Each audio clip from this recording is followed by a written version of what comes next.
Alvis awaits now the 1-1 pitch and swings at a rise ball, lines it into right center field, and that ball is going to get to the gap. It's extra bases.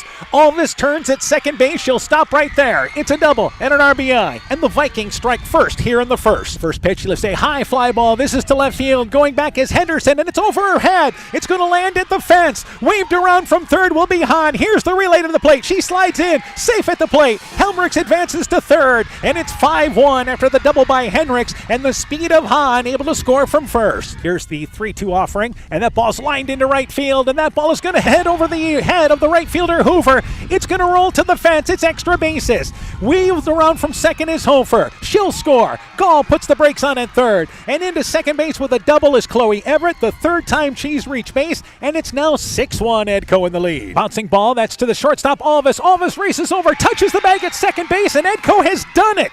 Coming to North Lynn, the Vikings returning to the state softball championship in Class 1A for the first time in 21 years. They scored early to build a 4-1 lead. They kept North Lynn at the distance, and it is Edco improving to 29-10, winning this at North Lynn by a final score of 7-2. The best tourney action is on KCTN FM 100. It's a Class 1A Consolation matchup today on KCTN. In our featured matchup, Edco takes on Collins-Mawell. For the Vikings, they dropped a 2-1 tough decision in the quarterfinals to top-ranked Martinsdale St. Mary's. They look to bounce back today. For Collins-Mawell, a team that has won 27 games and only 4 losses. They suffered that fourth loss in a 4-2 setback to Fort Dodge St. Edmund. They, too, look to finish on a positive note. The winner sends their seniors out victorious and closes the season with a victory. It is Edco along with Collins-Mawell. Today's On Deck show next. Strawberry Building Supply offers all your building materials for residential and commercial projects. Whether you're building from the ground up, remodeling your home, or a weekend project, we have the materials you'll need. We are an authorized Milwaukee dealer for all your Milwaukee tools. Strawberry Building Supply also has everything you'll need for your pets and livestock. Stop into Strawberry Building Supply today at 413 West Mission Street, Strawberry Point, or call 563-933-4579. Alpine Communications believes connected communities become thriving communities. We are the local telephone company that became a 21st century communications provider.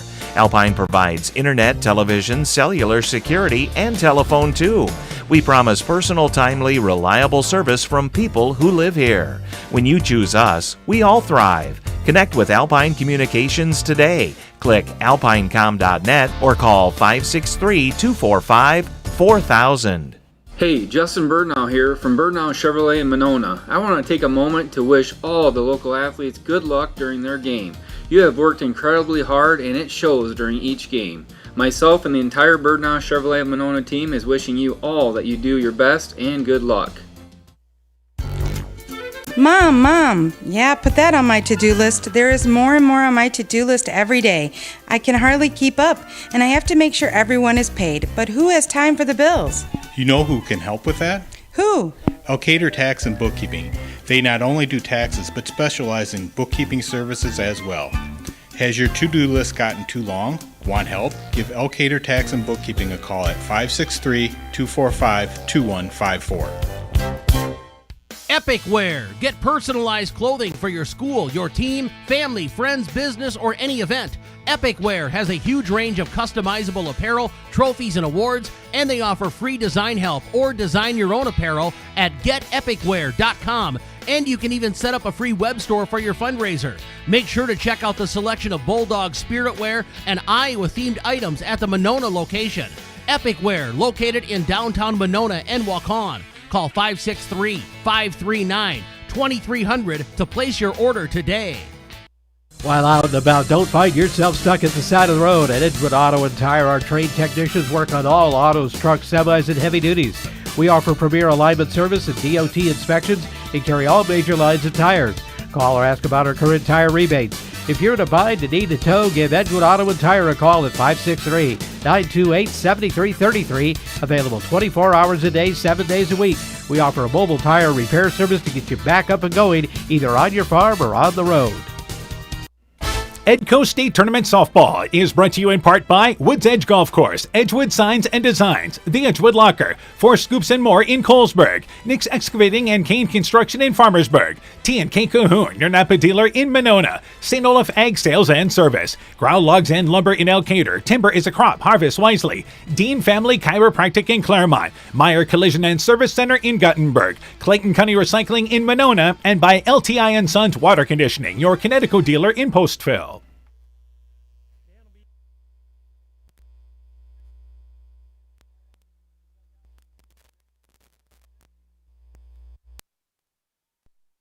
Dale St. Mary's by a final score of 2-1. Tell me about that game.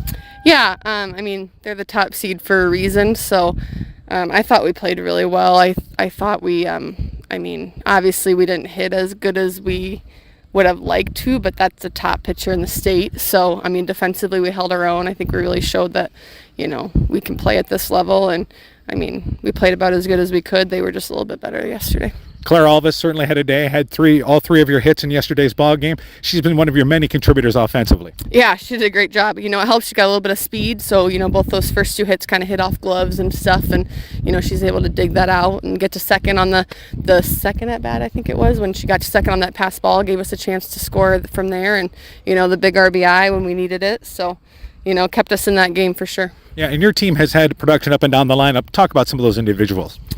Yeah, like we've talked before, our top of the order's been really good. Rachel, Kate, got on base yesterday and scored that run. That's what we've talked about all year. She can find ways to get on base. Even a walk is a win for her because she's so fast that a lot of times it turns into a double. And then obviously our couple seniors there in the middle, Marin, Audrey, Claire, and then our bottom of the order's done a good job too. So. All right, now turning our attention to pitching wise, Rachel Ecocedar very effective in the game for you yesterday. Yeah, not huge strikeout numbers, but same thing. You get down here, you're going to see good lineups. A lot of teams don't have a lot of drop off, in their lineups. So she did a good job. I thought she had, she only walked one, had good control, and let her defense play behind her, and we did a good job of that. So we had a lot of fly balls. She had a lot of fly balls. Collins-Mawell, what do you know about the Spartans? Another good pitcher. You play down here, you're going to see good pitchers the whole tournament, basically. But I don't think she'll throw quite as hard as the one yesterday, but she mixes it up. It looks like she has a pretty good curveball, drop ball, rise ball. So, and then offensively, she leads the way. Their pitcher, she's hitting like 650 or something with a ton of extra base hits. So we're going to have to figure out how to attack her. And then, other than her, I think we can manage, hopefully play good defense like we did yesterday and give ourselves another chance. So. All right, Coach. Good luck to you. Thank you. Again, Edco softball coach Taylor Huber on our Viking program. The On Deck Show continues after this. Scooters Coffee in Manchester offers a variety of coffees, smoothies, blenders, and breakfast food products served all day long. Scooters Coffee offers fast and friendly service, too. In a hurry? Use the Scooters Coffee app to order, pay, and earn rewards. Simply stop at the drive-thru window and pick up your order. Scooters Coffee is open Monday through Saturday, 5:30 a.m. till 8 p.m. and Sunday, 6 a.m. till 8 p.m. We look forward to seeing you at Scooters Coffee in Manchester. Wilkie's in Elkader is Iowa's oldest family-owned grocery store. You'll find Wilkie's 2 blocks south of the Keystone Bridge in historic downtown Elkader. Stop in and enroll for a Wilkie's reward card and receive points every time you shop. Then log on to their website at wilkiesgrocery.com to view the weekly specials, check out your reward points, make out a shopping list, and more. Wilkie's in Elkader, open Monday through Saturday, 8 a.m. till 7 p.m. Life is better with American Family Insurance because our agents provide specialized local expertise to help you get the right coverage at the right price. We understand that farming is at the heart of what you do, and we want to help protect what you've worked so hard for. Let's build the policy your farm deserves. Contact Julie Depke, agent at 205 South Main Street in Elkader, or call 563-245-2366. American Family Mutual Insurance Company SI and its operating companies, 6000 American Parkway, Madison, Wisconsin. Looking for a hassle-free banking experience this summer? Look no further than People's State Bank. With our mobile check deposit feature, you can bank on the go from anywhere under the sun. Deposit checks using the People's State Bank app and your smartphone's camera. Simply endorse the check with your signature, the words "for mobile deposit only," and your account number. Deposit done in seconds, leaving you with more time to enjoy the sunshine. Experience the freedom of banking at your fingertips with People State Bank. Download our app today and make this summer one to remember. People State Bank, member FDIC. Brought to you by locally owned and operated NEAT, proudly providing high-quality internet, television, and telephone services at the speed of light to businesses and homes in Northeast Iowa. NEAT also provides computer and network services as well as business phone system sales and service. For more information, visit NEITEL.com or call 877-638-2122. NEAT, connecting you now. Northern Country Co-op and Viafield are now Nexus Cooperative, your full-service ag partner, supplying all your agronomy, energy, feed, grain, and lumber needs. Our highly knowledgeable and experienced team utilizes the latest technology in feed manufacturing, agronomy services, precision ag, plant and animal nutrition, energy products, and grain marketing to keep our customers ahead of the rest. Stop in today at any of our 26 locations across northern Iowa and southern Minnesota, or visit us online at nexus.coop. Edco State Tournament Softball is brought to you in part by Prestige Day Spa, The Edgewood Reminder, Del Clay Farm Equipment, your Kawasaki dealer in Edgewood, The Market, a division of Kedrick Inc., Myers Auto Service in Monona, Thompson Construction and Monona Overhead Door, Culligan Water Conditioning in Elkader, the Lowena Savings Bank, member FDIC, Fisk Farm and Home in Monona, Cresco, and Decorah, Carr Auto Group, Bacon Concrete in Postville, and Bruins and James Insurance, your Grinnell Mutual agent in Monona. We continue the On Deck show for today's game. We're joined by Collins-Mawell softball coach Troy Haug. Coach, your team now 27-4. Dropped a hard-fought quarterfinal matchup to Fort Dodge St. Edmund 4-2. Tell me about that game. It was a tough game. We had many opportunities to do some things. We out-hit them. We did a lot of things, but they executed when they had runners on, and that was probably the difference of the game. They had a good game plan coming in against Erica and just trying to get the ball in play, and they got quite a few in play. Didn't hit a lot hard against us. It just got it in play, and when they did, it worked out for them. All right, let's talk about your team offensively. Who's been contributing for you throughout the year? Oh, Erica's our best hitter, top hitter. She's leading the state in average, one of the top in slugging percentage, non-base percentage. She's been our catalyst, but we've had a lot of them come in. She had 2 hits yesterday, and then Jaden Peters, a freshman on our team, she had 2 hits and drove in both the runs yesterday, so she had a really good game for us. And then our top of our order was Cypress and Haley. They're kind of our slappers and catalysts. I've had good years going in. Cypress struggled a little yesterday getting on, but Haley had a nice hit for us as well and scored one of those 2 runs. So, just the top of the order. But anyone on our team at different times has stepped up for us, but that's probably our ones who've been the most consistent. Erica Haug's been outstanding for you on the mound. Tell me about her. She's just worked her tail off for years and years and years. She's got, an older sister that she got to learn from as well, who went on and played in college. And then, but she's just a presence out there. She's got some of the best stuff there is out there. The ball moves really, really well, and she doesn't get rattled. She knows what she wants to do. She's leading the state in strikeouts. She's leading, and that's what made it so good for what St. Ed's did yesterday, because they didn't strike out much. We call it just choked and poked. They choked up on the bats, just tried to poke it and get it in play, and made her work a little bit, which was good for them. But she's just been outstanding her whole career, and if you look at her stats, she rivals anybody in the state with all of her stats, and just the fact that this year her pitching and hitting are both way at the top. It's just been a real. It's been a year for the ages, honestly, for what she's done. All right, let's turn our attention to Edco. I know it's a quick turnaround. Know anything about the Vikings? Not a lot. Just what I've seen. Their pitcher does a nice job. She shut down Martinsdale yesterday really well. It looks like they like to bunt and run a little bit and have a little bit of speed and stuff. So they'll create some issues with that kind of stuff. It just comes down to, we got to pitch well, play good defense. If we do that, then just find a way to get a couple runs on them, and which proves to be tough when you only the number 1 team in the state only gets 2 against you. We're gonna have our work cut out for us, but I think the girls, if they hit like they did yesterday, we'll be in pretty good shape, I think. All right, Coach, good luck to you. We look forward to talking to you afterwards. Okay, thank you. Once again, Collins-Mawell head coach Troy Haug talking things over on his Spartans team. The On Deck show continues after this. The doctors and staff of Family Dentistry Associates of Monona encourage everyone to get out and support your local baseball and softball teams this summer. It's always a great time to watch a ball game and enjoy the weather at your local high school ball diamond. We have exciting news. Dr. Chase Bruner and Dr. Daphne Hayfler, University of Iowa graduates, will be joining our team at Family Dentistry this August. Call today to schedule 539-4651. Stronger, farther, faster. It all starts with good nutrition. Clayton County Farm Bureau is proud of our livestock farmers who provide high-quality protein needed to fuel our young athletes. The ultimate pre- and post-game fuel-up can be found in meat and dairy foods grown right here. Meat and dairy are natural sources of essential vitamins that support health, energy, and performance. We know our student athletes are the real deal, and Iowa's livestock farmers are committed to helping them reach their goals. To learn more, visit realfarmersrealfoodrealmeat.com. When I started out in the car business, my dad gave me some good advice. Hi, it's Forrest Brown with the Browns family of dealerships. What my dad told me is when you sell someone their first car, you need a good sales department. But if you expect to sell them their second, third, and fourth car, you better have a great service department. Visit any one of the Browns family of dealerships in Guttenberg, Elkader, West Branch, or Victory Ford in Dyersville and find out why Browns is your hometown dealer, no matter where your hometown may be.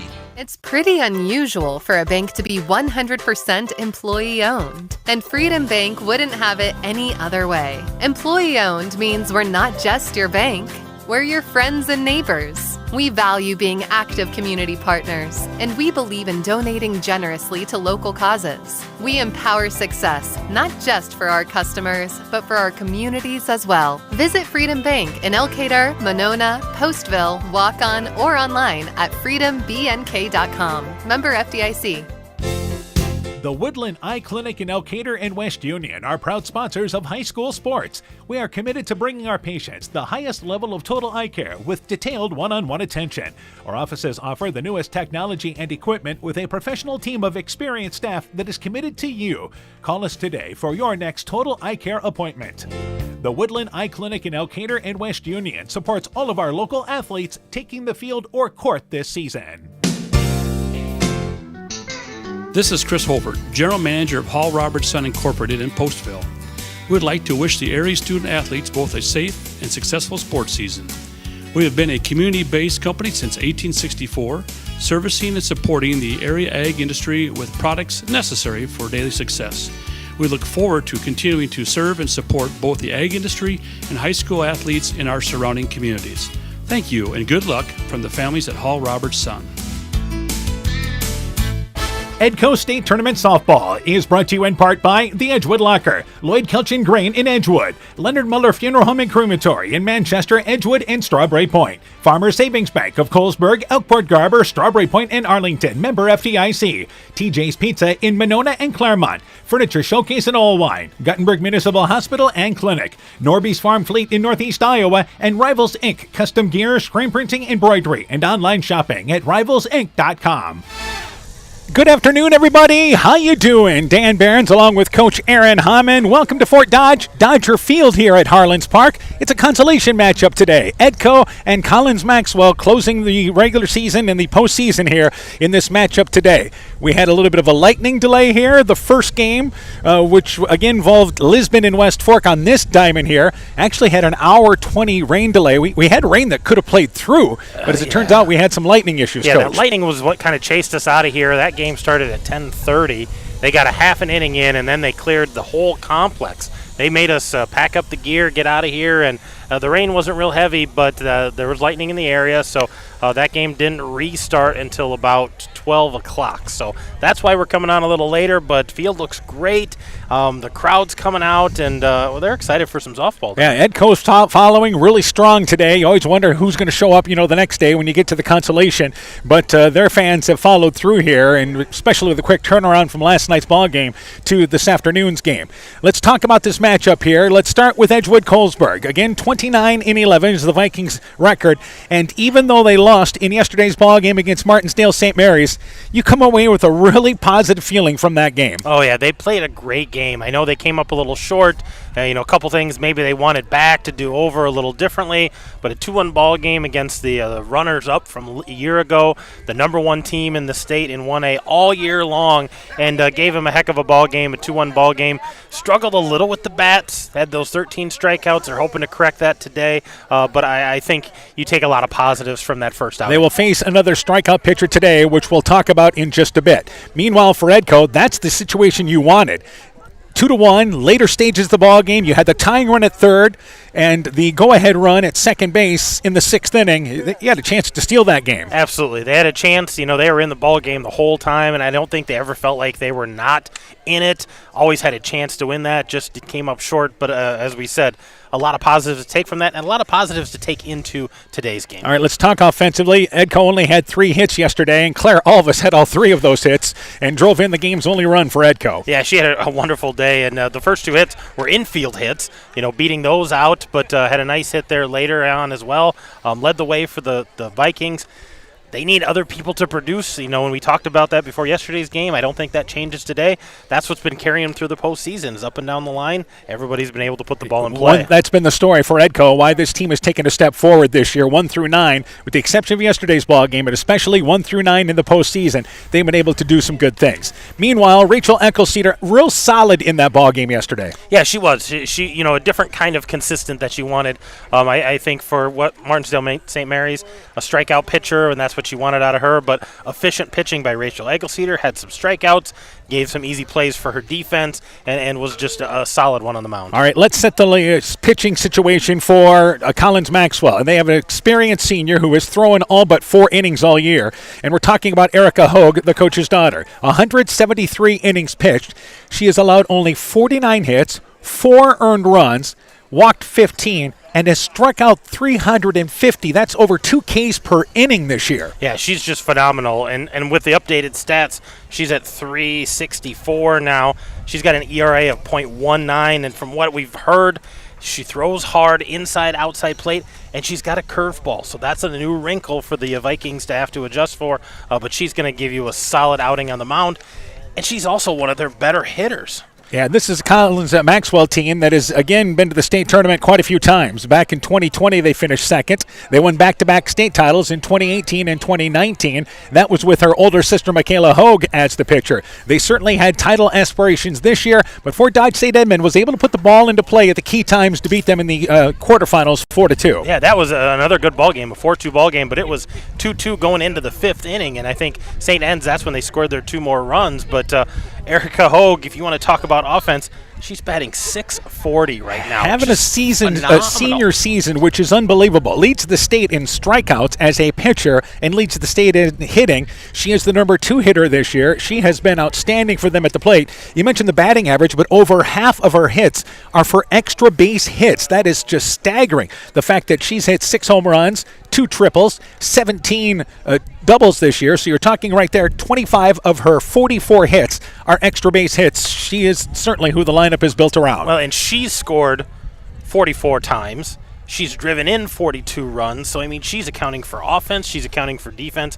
Everything starts and ends, at least begins with Erica Hogue on the mound and in the box. All right, so let's set the lineup here. First off for the Edco Lady Vikings, as we're not too far away from starting. The lineup for Edco: Rachel Eckelceder, the pitcher, bats leadoff. Caitlin Hahn, the left fielder, bats second. Audrey Helmrichs, the catcher, bats third. Claire Alvis is the shortstop, batting cleanup. McKenna Hofer, the designated player, batting 5th in the lineup. Marin Gall, the right fielder, bats 6th. Chloe Everett, the third baseman, bats 7th. Lauren Kirby, the first baseman, bats 8th. Campbell Kirby is the center fielder, batting 9th. Emma Stainer is the number 10 position in the lineup. She plays second base for Edco. The starting lineup now for, once again, Collins-Mawell. Haley Merriman, the shortstop, bats leadoff. Erica Hogue, who we were talking about, bats, Cypress Erickson, the center fielder, bats leadoff. Haley Merriman, the shortstop, bats second. Erica Hogue is the pitcher. She'll bat third. We had talked about, again, her stats this year, offensively and defensively. Emma Pasquarello is at second base and bats in the cleanup spot. Jordan Peters, the left fielder, bats 5th. Vivian Kaler, the third baseman, bats 6th. Adelaide Kane, the designated player, bats 7th. Ava Pasquarello bats in the number 8 spot as the first baseman. Hannah Kimberly is the right fielder, batting 9th. And the number 10 player in their lineup is Kaylee Atwood, the catcher. We'll take a break. When we return, the Consolation ball game coming up with Ed Coe and Collins-Mawell. You've been listening to the On Deck Show from KCTN Sports. Top Gun Customs knows that the insurance company wants you to do all the work for them. They want you to download the app, take the pictures, upload them, then they want you to accept the paltry check they think will repair your vehicle. No, no, no. Top Gun writes an accurate estimate, takes the photos, and explains the repair process to you. Let Bob and the guys take all the worries out of your repairs. Call Bob or Nancy at 563-964-9899 at Top Gun to schedule your repair today. We are happy to announce we are once again performing cataract surgery right here at home. This is Jessica Jones, surgery supervisor. We welcome Dr. Cancel from Gunderson, who performs this surgery monthly at our local surgery suite and holds consultations at Gunderson Eye Clinic, Waukon. Dr. Cancel is a wonderful addition to our surgery team, and we're so happy he's here. Call us today for more information. Exceptional caring people, Veterans Memorial. Inspiring changes to a happier, healthier you is what they do at Clayton Drug, now offering free delivery of prescriptions to the Monona area. To find out more, call 563-245-2530. Clayton Drug can help you transfer your prescriptions quickly and easily to their pharmacy. Clayton Drug is committed to helping you achieve the highest quality of life possible. Clayton Drug, connecting the communities of Elkader, Strawberry Point, and Sumner to serve all in between. Hi, this is Cody from Torkelson Motors in Elgin and Waukon. At Torkelson Motors, we believe that student involvement in activities is a great way to help grow our communities, and we are proud to help sponsor this game for your enjoyment. We've been serving Northeast Iowa since 1926 and appreciate the business that our customers have given us and the support they provide to our area schools and communities. So the next time you are in need of a new or used vehicle or a repair, stop into Torkelson Motors. We've been selling cars the old-fashioned way with a friendly smile and a handshake right here next door in Elgin and Waukon. Hey sports fans, take a time out and call Garms Financial Services. Their team of agents can show you how to save money on all your insurance needs with Grinnell Mutual. Whether you need auto, home, farm, crop, or business insurance, Garms Financial Services has you covered. You'll also receive quality protection, expert advice, and local friendly service. Call Brian Bugenhagen, Cheryl Wagner, Emily Bazin, or Kayla Olson today for a free competitive quote. Garms Financial Services in Elkader, your trusted choice agency. At Almaquee Clayton REC, we provide more than energy. We also provide ideas to help keep you safe, especially during planting season. If your equipment contacts a power line, back away. When you can't back away, call or radio for help. If you must jump clear of the equipment, do not touch the ground and the equipment at the same time. Report potential power line hazards today. At Almaquee Clayton REC, we care about keeping you safe. That's the power of human connections. Almaquee Clayton REC, your touchdown energy cooperative. Edco State Tournament Softball is brought to you in part by Silver Edge Cooperative in Edgewood, Strawberry Point, and Delhi, Hill Country Convenience Store, Every's Auto and Tire in Colesburg, Citizen State Bank of Monticello, Hopkinton, Ryan, Manchester, Winthrop, Strawberry Point, Springville, and New Vienna, member FDIC and equal housing lender, Blooms Flowers, Gifts and more in Edgewood, Community Insurance with offices in Edgewood and Delhi, Edgewood Convalescent Home and Lincolnwood Assisted Living, Northeast Iowa Sub-Drains in Strawberry Point, J&J Land Solutions in Edgewood, and Innovative Ag Services in Elkader, Monona, and Waukon.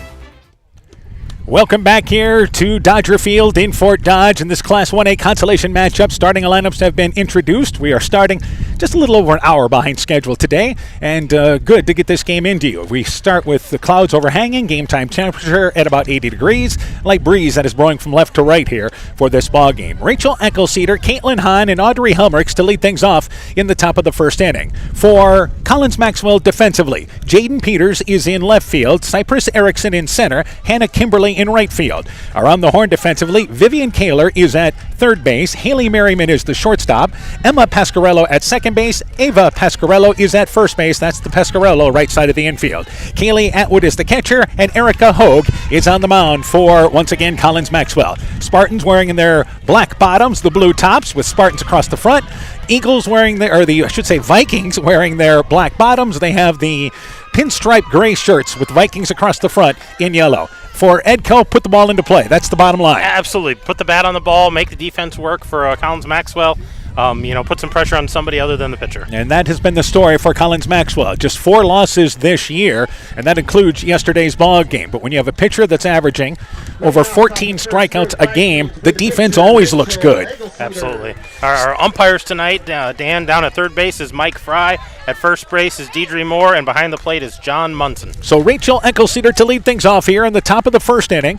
Eckelceder, 424, entering the postseason. And this is, again, really solidified the Edco lineup when she moved to the top. First pitch of the ball game, fouled, hit her on the foot in the batter's box, and the count is 0-1. We are underway.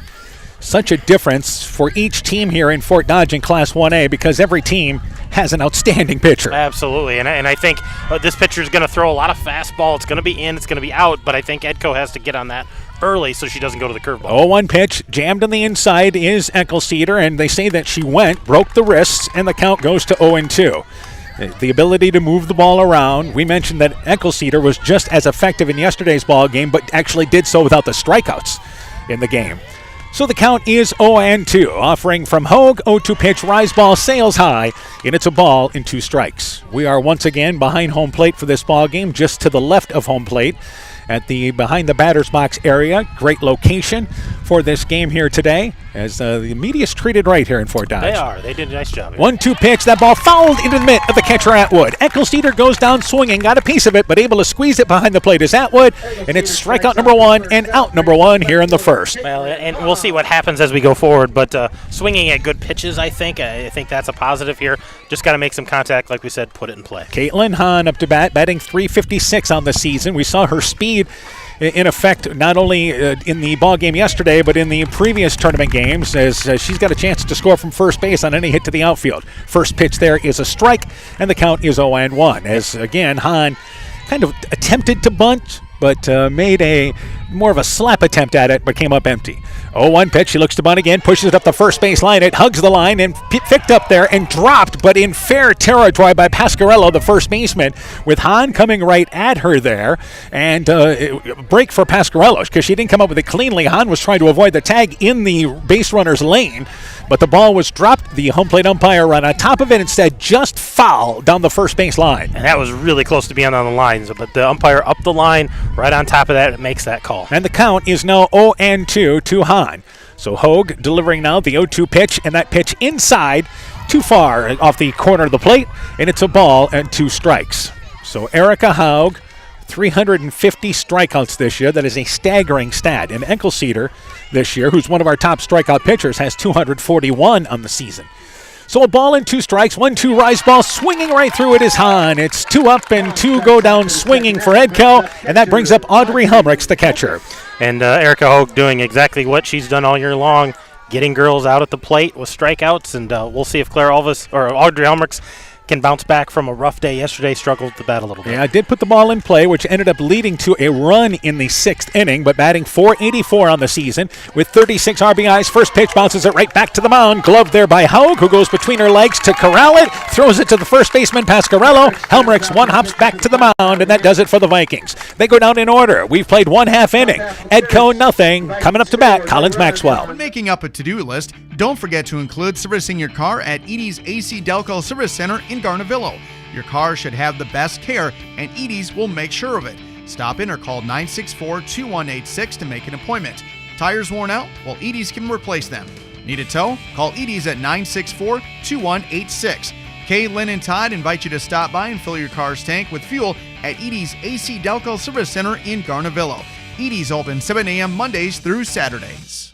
Strawberry Building Supply offers all your building materials for residential and commercial projects. Whether you're building from the ground up, remodeling your home, or a weekend project, we have the materials you'll need. We are an authorized Milwaukee dealer for all your Milwaukee tools. Strawberry Building Supply also has everything you'll need for your pets and livestock. Stop into Strawberry Building Supply today at 413 West Mission Street, Strawberry Point, or call 563-933-4579. Bottom of the first inning, Collins-Mawell sends up Haley Merriman, Erica Hogue, and Emma Pasquarello to lead things off. For Edco defensively, Caitlin Hahn in left field, Campbell Kirby in center, Marin Gall is in right field. Around the horn defensively, Chloe Everett at third, Claire Alvis is at short, Emma Stainer at second. Lauren Kirby is at first base, Audrey Humrich's the catcher, Rachel Eckelceder, of course, the pitcher on the mound for Edco. It's actually Cypress Erickson, Haley Merriman, then Erica Hogue to lead things off. So the left-handed slap hitting Cypress Erickson leads things off here. First pitch from her, she faces it and fouls it out of play. She's batting .330 on the season, 32 of 97, but as we've said, we don't see this a lot in our area, but there's a slap hitter leading off for Collins-Mawell. Yeah, setting up in the back of the box, and she can drop a bunch. She can run through it. A lot of options here. Edco has their shift on defensively as the pitch is outside from Eckelceder, low and away, and it's a ball and a strike. Stainer comes in at second base and basically a straight line from the pitcher's mound over to first base, that angle. And in at third base is Chloe Everett, and you even have Alvis playing inside the baseline between second and third. And the 1-1 pitch popped up right back to the mound. Soft liner hit to Eckelceder, takes a step to her right, hauls it in, and Merriman lines out, actually Erickson lines out softly for out number one here in the first. Yeah, just didn't get quite all of that ball, a little under it, and just kind of floated it to Eckelceder. Nice, easy catch there, and shortstop Haley Merriman, a sophomore, up to bat. Yep, and this is one of the younger kids, another left-handed bat and another slap hitter, and she pops up the first pitch, and calling for it is Stainer. Again, she's drawn in there. She heads towards the line at the first base side, and Merriman pops out to second base. 2 quick outs here in the bottom of the first inning. And Stainer catches that ball normally where a catcher or a pitcher or maybe a hustling first baseman gets to, but she hardly had to go anywhere to go catch that ball she was playing. Merriman batting .384, so always good to get the top 2 hitters out as they were batting over .330. Here is the top hitter in the state, Erica Hogue. .653 batting average. First pitch there.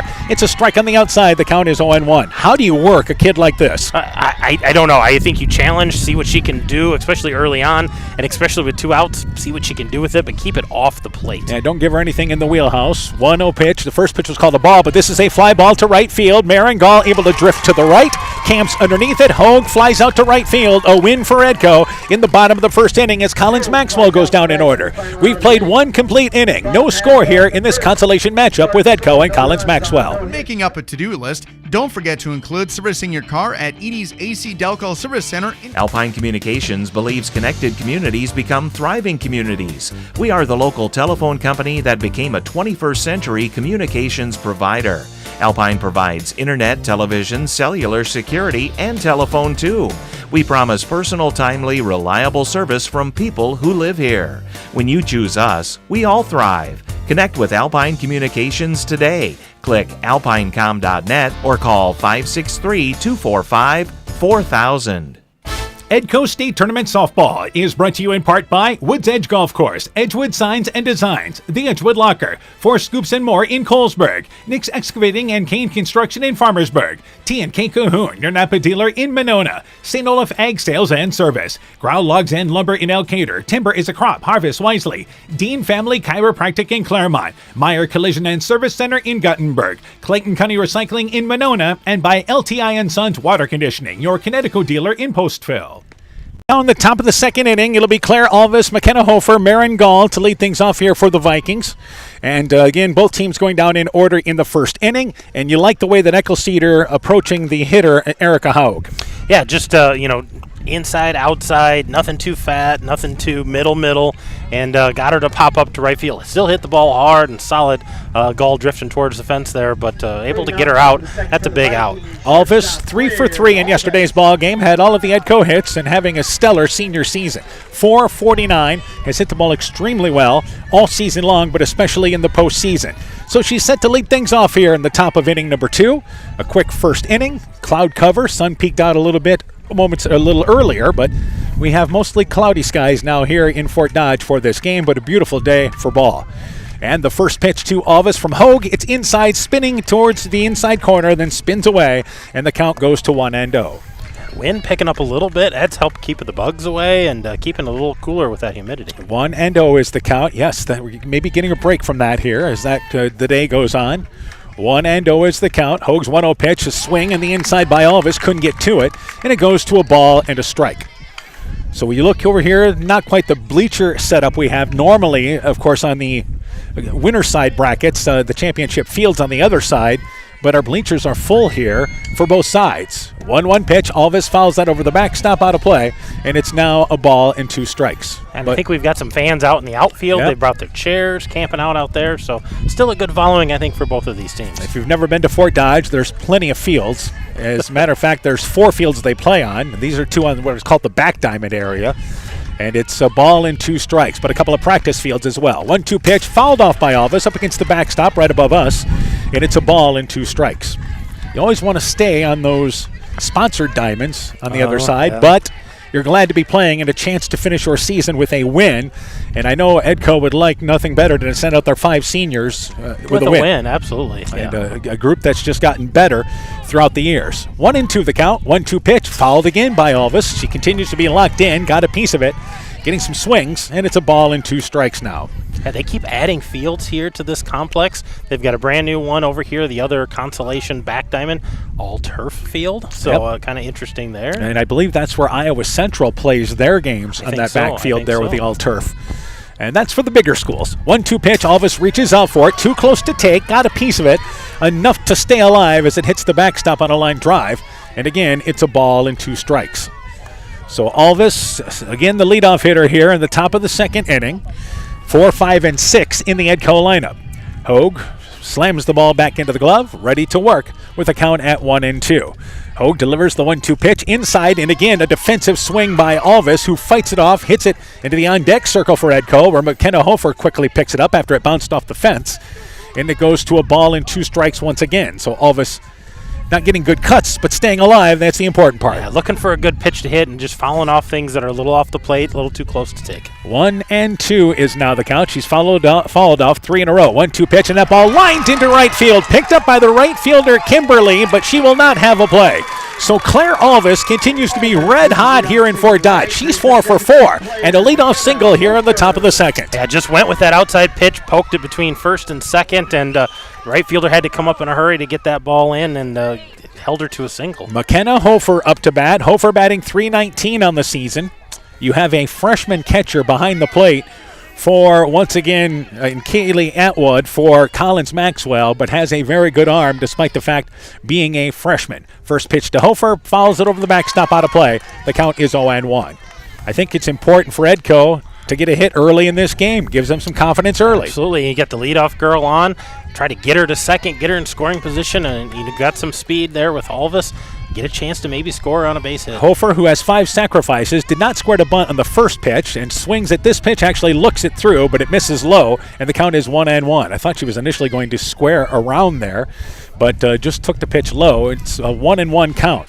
Alvis over at first base. Edco as a team, 90 steals on the season, but again, this is actually 93 steals, but a little different. And this ball popped up. It'll make it clear of the backstop into the Edco crowd to our right, and it's a ball and 2 strikes. 93 of 101 is what Edco is running this year, but Claire Alvis is 10 of 11. Their top stealing threats, Faith Dugan, the 8th grader, who's really been their top runner off the bench, a courtesy runner, and Caitlin Hahn as well, with tremendous speed with 28 stolen bases on the season. A ball and 2 strikes. The count here to Hofer. Bunts out of the question. 1-2 rise ball, pops it up, and this is a major league pop-up in the infield. The pitcher, Hogue, gets out of the circle, moves to the left towards first base, able to camp underneath it. She'll make the play all the way as Hofer pops out to Hogue, back at the mound for out number 1. And now you start rethinking about how do we get that runner over to second. Do we bunt her now? Do we try to send her with a steal and try to get an easy one? But they got another senior here in the lineup, Marin Gall, the right fielder. Batting .330, 23 RBIs on the season. Hit maybe one of the hardest balls in yesterday's game into the right center field alley, but was tracked down by the center fielder. First pitch, it's a rise ball, stays high. The count is 1-0. But she hit one that looked like it was headed for the gap, but good speed in center field for, once again, talking about Martinsdale St. Mary's. That center fielder had some wheels out there. 1-0 is the count to Gall. 1-0 pitch, rise ball that is high. The count goes to 2-0. The one thing you're going to see from Hogue is a lot of strikes with only 15 walks this year. Yeah, absolutely. And 2 back-to-back balls there. Good eye there by Marin Gall. Patience in the box. Now she's going to look for that strike to hit. 2-0 is the count. And Hogue delivers that pitch. And again, a pitch that just curves to the outside. And that pitch called low. And the count goes to 3-0. So from our vantage point there, it was close, but she didn't get the borderline there. Hogue looks at her wrist just like Eckelcedar does. Every pitch, they step off the mound, they get the call from the dugout, look at the wrists and the play sheet, and now works with the back count 3-0. 3-0, taking all the way, it's gone. It's the inside corner piece, and it catches the strike zone, and the count now 3-1. Yeah, tough ball to get through either way on that inside corner, but with the 3-0 count, take that pitch, look for a better one here, 3-1. Two favorite counts are always 2-0, 3-1. So Gall still in a good hitting count here with 3-1 count and 1 out. And she hits a bouncing ball, foul up the third base line, glove there by Kaler in foul territory in the third base coach's box, and the count goes to 3 balls and 2 strikes. Even when Hogue falls behind on the count, she's not going to throw anything down the middle of the plate. No, she's not going to pipe anything here, but she's going to be around it here 3-2. She's not going to want to walk and put another girl on, so this is going to be around the zone. 3 balls, 2 strikes. Alvis still at first base. Hogue, the 3-2 pitch, swinging through it is Gall. Got a pitch to handle that time, as that was, again, about waist level, but rising up, and she couldn't get to it. It is strikeout number 3 recorded by Hogue, and it's out number 2 here now in the top of the second inning. Brings up Chloe Everett, now the third baseman. Everett's batting .315 on the season. Edco has a total of 6 players with over 20 RBIs this year. So this is what we talk about, getting production up and down the lineup. And you have Everett with 27 of those RBIs. So 2 outs, Alvis still at first base. First pitch is a rise ball high and away. The count goes to 1-0. Well, and you know your opportunities are less and less, so you want to take advantage. We had the leadoff runner on, and she's still standing on first base. You want to try to get her in that scoring position here. This is the difference, and when you get to the state tournament, then maybe some games you had earlier where you want to challenge and be aggressive on the base paths. Here you got to be a little wiser and pick your spots. 1-0 pitch inside. Everett swings through it, couldn't get to it, and it's a ball and a strike, so evened up now.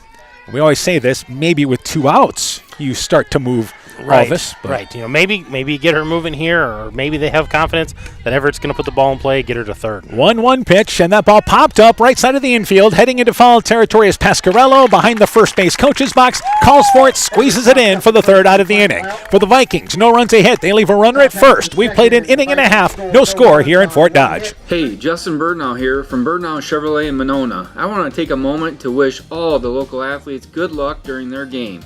You have worked incredibly hard, and it shows during each game. Myself and the entire Birdnow Chevrolet Monona team is wishing you all that you do your best and good luck.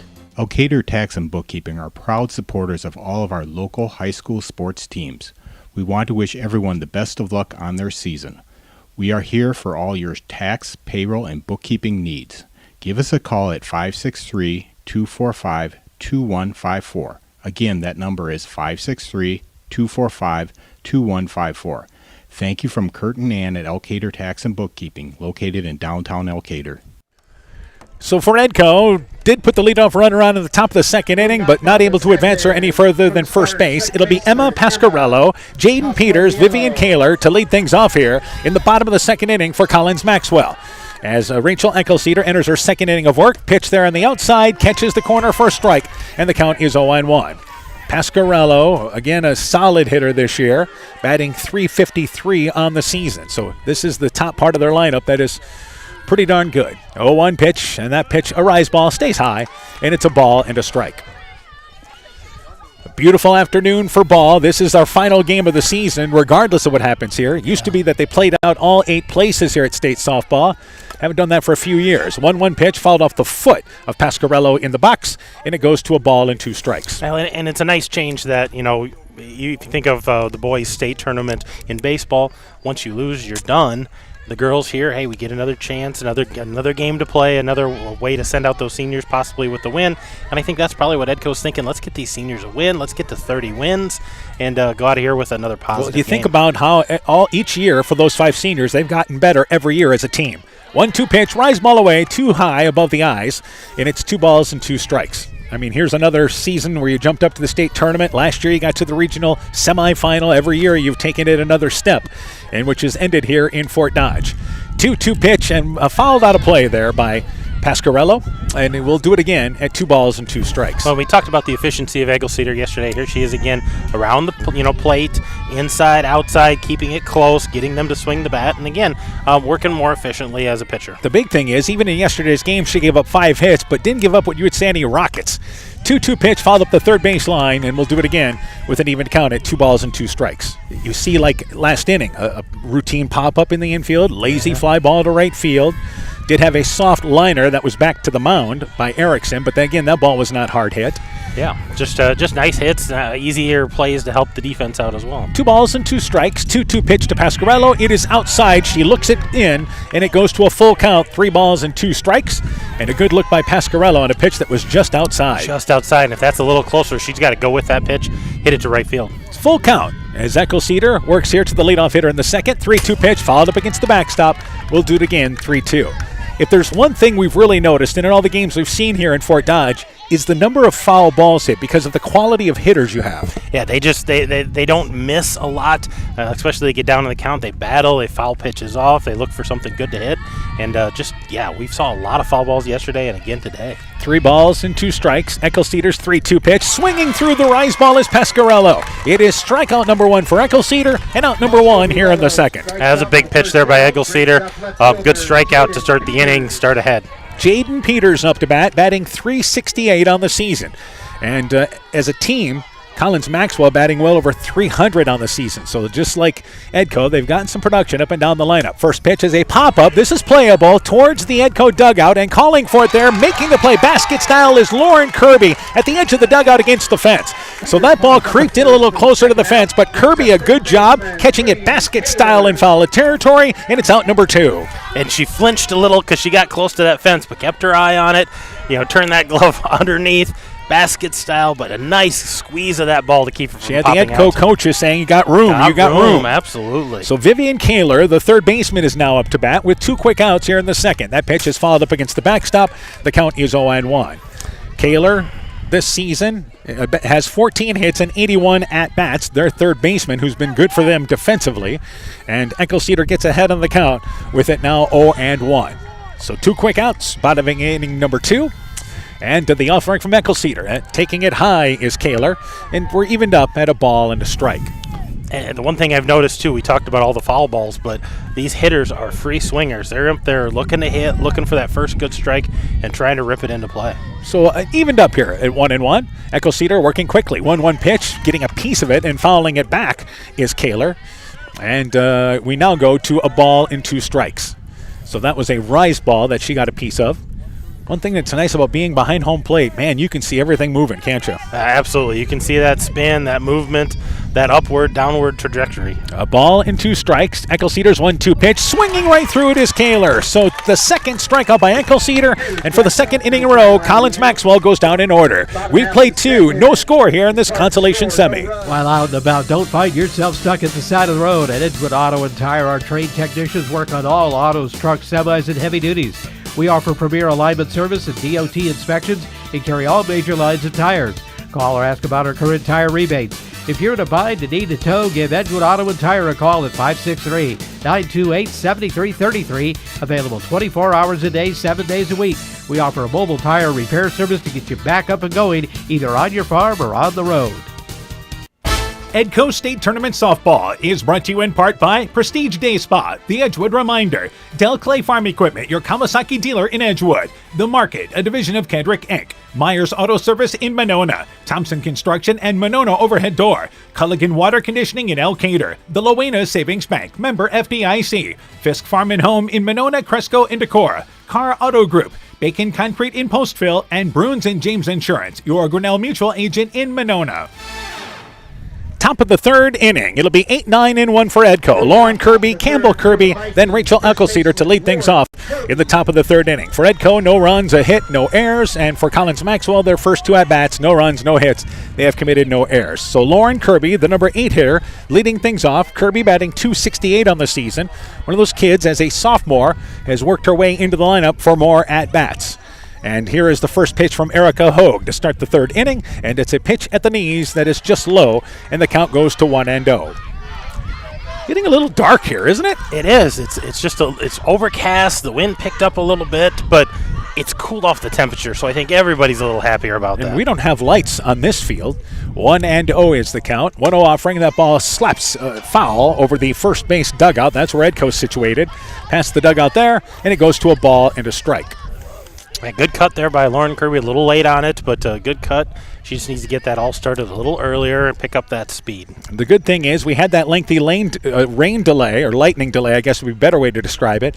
But that allowed both teams, they didn't even have to warm up when they got on the field. They warmed up on the side getting ready for this game as Kirby hits another one over the Edco dugout out of play. And it's a ball and 2 strikes. Yeah, they kept things moving that first game. They did the presentation of awards, which we'll have in this one as well, and did some maintenance on the field, little drag, little rake. We didn't restriped it. We did lineups, and we rolled. So Kirby looking at a ball and 2 strikes. And to the 1-2 offering from Hogue, outside, 2 balls and 2 strikes. And that presentation will involve a presentation of a trophy. It used to be you had to win the consolation game to finish 3rd to get a trophy. The 4th place team didn't get a trophy, but now all 8 teams are given a trophy as well as commemorative softballs from their experience. 2-2 pitch. Kirby hits a slow bouncing ball right back to the mound. Hogue runs towards first base, flips it underhand to Pasquarello, and it's quickly 1 up and 1 down here in the top of the 3rd. Yeah, trophy and those, we talked about those commemorative softballs and, of course, those coveted pink buckets that they come in. They get 2 pink buckets full of softballs for all the girls on the team. Campbell Kirby up to bat with 1 out, the number 9 hitter. Kirby batting .247. And with 1 out, the bottom of the lineup up here for Edco. And the Hogue, Erica Hogue, quickly on the mound and delivering your first pitch. And swinging through the rise ball is Kirby. And the count goes to 0-1. So Erica Hogue, a senior, has been, again, such an experienced pitcher for them, throwing all but 4 innings this year for Collins-Mawell. 0-1 is the count. 0-1 pitch and a late swing by Kirby. That was another rise ball. Didn't get to it. And the count 0-2 now. By the way, Rachel Eccleseder recorded that second strikeout, and that was on a changeup to close the inning. Yeah, that was a nice pitch, a little off speed. 0-2 is the count, so the full arsenal on display by both pitchers. 0-2 pitch and a changeup that time, and swinging through it is Kirby. Strikeout number 4 for Hogue. Quickly the second out here in the 3rd inning. Collins-Mawell plays in that Iowa Star South Conference. 13 conference games. They won all 13 of them. You mentioned the 4 losses. Des Moines Roosevelt, Ankeny Christian, Eddyville, Blakesburg, Fremont. Who's here in Class 2A. Here in Class 2A. So, I mean, those are quality losses for Collins-Mawell. Rachel Eccleseder up to bat, the leadoff hitter. A strikeout victim, her first at-bat, swings through the first pitch there. The count is 0-1. So Edco now second time through the lineup here in the top of the 3rd inning. They've had 1 base runner so far in this game. That was Claire Alvis, who had a solid single to right field in the last inning. 0-1 pitch. Eccleseder takes it. That's a called strike. Again, upper part of the strike zone, but still a strike. And the count is 0-2. The one thing we've also noticed about the umpires here in Fort Dodge is the consistency of the ball strikes. Yeah, absolutely. Whatever the zone is that they've established, it has been consistent. 0-2 pitch from Hogue, and swinging through the rise ball is Eccleseder. The 5th strikeout recorded by Hogue, and the Vikings go down in order here in the top of the 3rd. We go to the bottom of the 3rd. Still no score with the Spartans and Vikings. Scooter's Coffee in Manchester offers a variety of coffees, smoothies, blenders, and breakfast food products served all day long. Scooter's Coffee offers fast and friendly service, too. In a hurry? Use the Scooter's Coffee app to order, pay, and earn rewards. Simply stop at the drive-thru window and pick up your order. Scooter's Coffee is open Monday through Saturday, 5:30 a.m. till 8 p.m. and Sunday, 6 a.m. till 8 p.m. We look forward to seeing you at Scooter's Coffee in Manchester. Wilkie's in Elkader is Iowa's oldest family-owned grocery store. You'll find Wilkie's 2 blocks south of the Keystone Bridge in historic downtown Elkader. Stop in and enroll for a Wilkie's reward card and receive points every time you shop. Then log on to their website at wilkiesgrocery.com to view the weekly specials, check out your reward points, make out a shopping list, and more. Wilkie's in Elkader, open Monday through Saturday, 8 a.m. till 7 p.m.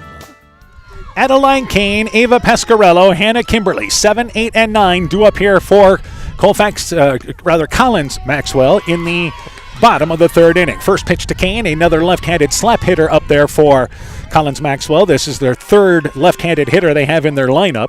Kane takes the first pitch there for a strike. The count is 0-1. 0-1 pitch, pops it up. This will make the backstop area as Helmrich's turned to her left to see where it was headed, cannot get to it, and the count is very quickly 0-2. So this is the bottom of the lineup up here for Collins-Mawell. Yeah, 3rd lefty, as you mentioned, an 8th grader. Again, another weapon you can put in there if you can teach her to slap. So I'm sure that helps with their offense. 0-2 is now the count. 0-2 offering a rise ball and staying away from it. It was too high to take, or too high to go after for Kane, as she took that one high, and that was above the eyes. So a ball and 2 strikes. Coach Brooks Eckelceder calls the pitches. The assistant coach for Edco from the dugout, yelling out a series of numbers. 1-2 pitch, swinging through the rise ball is Kane. Strikeout number 3 by Eckelceder. And it's out number 1 here in the bottom of the third. And again, very efficient, working hard in there, inside, outside, using that rise ball, using that changeup, kind of keeping these Spartan hitters off balance. Ava Pasquarello, who is a freshman, some youth at the bottom of the lineup, is 10 of 62 on the season. So 1 out, first pitch there, and she slams that one up against the backstop. The count is 0-1. Eckelceder, who had 3 strikeouts against a tough lineup yesterday in Martinsdale St. Mary's, already has 3 strikeouts here in 2 1/3 innings. So certainly able to challenge the Spartan hitters. 0-1 pitch, swinging through the rise ball there is Pasquarello, and the count is 0-2. She's having great success with things rising. Yeah, the rise ball's been really nice, and the changeup, a good change of pace off that fastball. And again, still locating fastballs. So 0-2 is now the count. Eckelceder's 0-2 pitch. Rise ball sails away too far, too high to chase, and it's a ball and 2 strikes now. So Edco, again defensively, playing at normal depth, even though it's the bottom of the lineup. I'd say in the outfield a little bit more than what they normally are. 1-2 pitch, and that pitch just misses on the inside. We're evened up at 2 balls and 2 strikes. I can guarantee you when Erica Hogue gets up, they are not going to play in the outfield at that same distance. No, they will give her plenty of room because they know she's a good hitter. You'll keep about 5 feet away from the fence in all likelihood. 2 balls and 2 strikes. And here is the offering from Eckelceder. Foul ball at the third baseline. Actually ends up in the on-deck circle for Collins-Mawell. And it remains 2 balls and 2 strikes. So lots of activity here in Fort Dodge. They've got 4 diamonds going on today, but this is the last game of the day at Dodger Field. So there's no rush for us to get out of here after the ball game today. There's not another game scheduled in the Consolation in this park. 2-2 pitch, getting a piece of it. Nope, she missed it. Is once again Pasquarello, but the ball dropped by the catcher Helmrich, who picks it up just a step away, fires it to the first baseman Kirby on the orange part of the bag, and Pasquarello did not get a piece of it, ends up going down swinging. The strikeout recorded at first base, and that's 2 quick outs here in the third. 4 strikeouts for Eckelceder. Yeah, that was just didn't quite squeeze that by Helmrichs, but able to pick that up, throw it out at Kirby at first. And 2 down quickly here for the Vikings again. Hannah Kimberly up to bat, 18 of 68 on the season, 265, hits a bouncing ball right back to Eckelceder, knocks it down, but stays in the circle, picks it up, fires it to the first baseman Kirby in plenty of time. It's 9 up, 9 down for Collins-Mawell through 3 innings. We go to the 4th. No score here in this Consolation semi. Life is better with American Family Insurance because our agents provide specialized local expertise to help you get the right coverage at the right price. We understand that farming is at the heart of what you do, and we want to help protect what you've worked so hard for. Let's build the policy your farm deserves. Contact Julie Depke, agent at 205 South Main Street in Elkader, or call 563-245-2366. American Family Mutual Insurance Company SI and its operating companies, 6000 American Parkway, Madison, Wisconsin. Edco State Tournament Softball is brought to you in part by the Edgewood Locker, Lloyd Kelchin Grain in Edgewood, Leonard Muller Funeral Home and Crematory in Manchester, Edgewood, and Strawberry Point, Farmers Savings Bank of Colesburg, Elkport Garber, Strawberry Point, and Arlington, member FDIC, TJ's Pizza in Monona and Claremont, Furniture Showcase in Allwine, Guttenberg Municipal Hospital and Clinic, Norby's Farm Fleet in Northeast Iowa, and Rivals Inc. Custom Gear, Screen Printing, Embroidery, and online shopping at rivalsinc.com. Already in the top of the 4th inning, no score here, and for Edco, they'll send up 2, 3, and 4. Caitlin Hahn, Audrey Helmrichs, Claire Alvis to lead things off in the top of the 4th inning. Edco has just 1 hit through 3 innings. Collins-Mawell does not have a hit through their first round through the lineup. Hahn, a strikeout victim to lead things off. These pitchers matching each other as Hogue has struck out 5, and Eckelceder has struck out 4. So makings of a pitching duel here early. Yeah, definitely a pitching duel, and the fans just kind of sitting back and enjoying the show right now. So Caitlin Hahn to lead things off, looks to square to bunt, pulls things back. It's a pitch below the knees inside, and the count goes to 1-0. Hahn's goal is to just get the ball down. If she puts it anywhere towards the left side of the diamond, she's got a chance to beat it out with her speed. Absolutely. 1-0, it's the count. Hogue's 1-0 pitch, taking his Hahn. She did not square to bunt that time, took it for a strike. The count is 1-1. The Spartans play in at third base with Kaler. She's about, I'd say, 40 feet away from home plate, but they are normal depth at first base. They will let the pitcher, Erica Hogue, pick up that right side of the infield. 1-1 pitch, and that ball bunted, but it's a line drive, and as a matter of fact, stepping in front of the bag is Pasquarello. That's how hard that was hit. Pasquarello in foul territory calls for it right in front of the bag and able to catch that soft line out for out number 1. Yeah, just a little high on that. Didn't get the barrel above the ball to get it to the ground. Just hit that little low liner, and a nice catch there by the first baseman. Tough pitch to bunt. That pitch was up in the strike zone. So Audrey Helmrich up to bat. Helmrich bounced back to the mound. Her first at bat, and first pitch fouls it over the backstop. The count is 0-1. Edco has 4 hits in their first 2 games here at Fort Dodge, and all of them by Claire Alvis. Yeah, Claire Alvis is 4 for 4 at this point at state tournament, which is phenomenal for the senior. You're hoping today that the second time through the lineup, third time through the lineup, you get more and more familiar as the game goes on with Erica Hogue, who has outstanding velocity. 0-1 pitch, and that ball fouled as the inside, and getting a piece of it was Helmrich's, and may have gotten a piece of her hand as well. It hit her actually off the calf muscles, what she says, and off the right back foot, but the count is 0-2 nonetheless. Yeah, and she's going to have to look for, something off speed here, lay off that rise ball, watch for that curve ball. A lot of weapons here for Erica Hogue. Count is 0-2. So Helmrich's the 3-hitter. Here's the 0-2 pitch, takes it outside, but misses far outside, and the count is 1-2. That's that curveball they were talking about. Yeah, they were talking about that before the game. She's got a little bit of a deuce there that'll trail to the outside, and you got to track that and go with that pitch if it's going to be a strike. So a ball and 2 strikes is the count to Helmrich's with 1 out. Hogue's 1-2 pitch, fouled up against the backstop once again by Helmrich's, and we'll do it all again. A ball and 2 strikes. Edco getting to the heart of their lineup here in the top of the 4th inning. The Consolation semifinals, what this officially called, but this is your last game of the season for both these teams. Yep. And the second matchup will take place starting in about a half hour in the other diamond. Yep, they're behind us there over at that turf diamond. 1 ball, 2 strikes the count. Wayne is one of those teams playing in that second Consolation matchup. 1-2 pitch, a changeup, and fooled on it is Helmrichs, who pops it up into foul territory. Near the fence is Atwood, sticks out the glove and makes the play with about 2 feet to give before the fence. Tracked down for out number 2, and a nice play by the catcher Atwood. Yeah, again, that basket catch had it turned the other way because she was tight to the fence, but had just enough room to make that play. And as you said, Helmrich's a little fooled on that, so she had to wait, keep that weight back, and then just kind of threw that bat out there and got under it. Not enough to lift it out of play, and a victim of an out there to the catcher. So with 2 outs, brings up Claire Alvis. And as we mentioned, she has the lone base hit in this game. First pitch, takes it inside. It's a called strike, caught the corner, and the count is 0-1.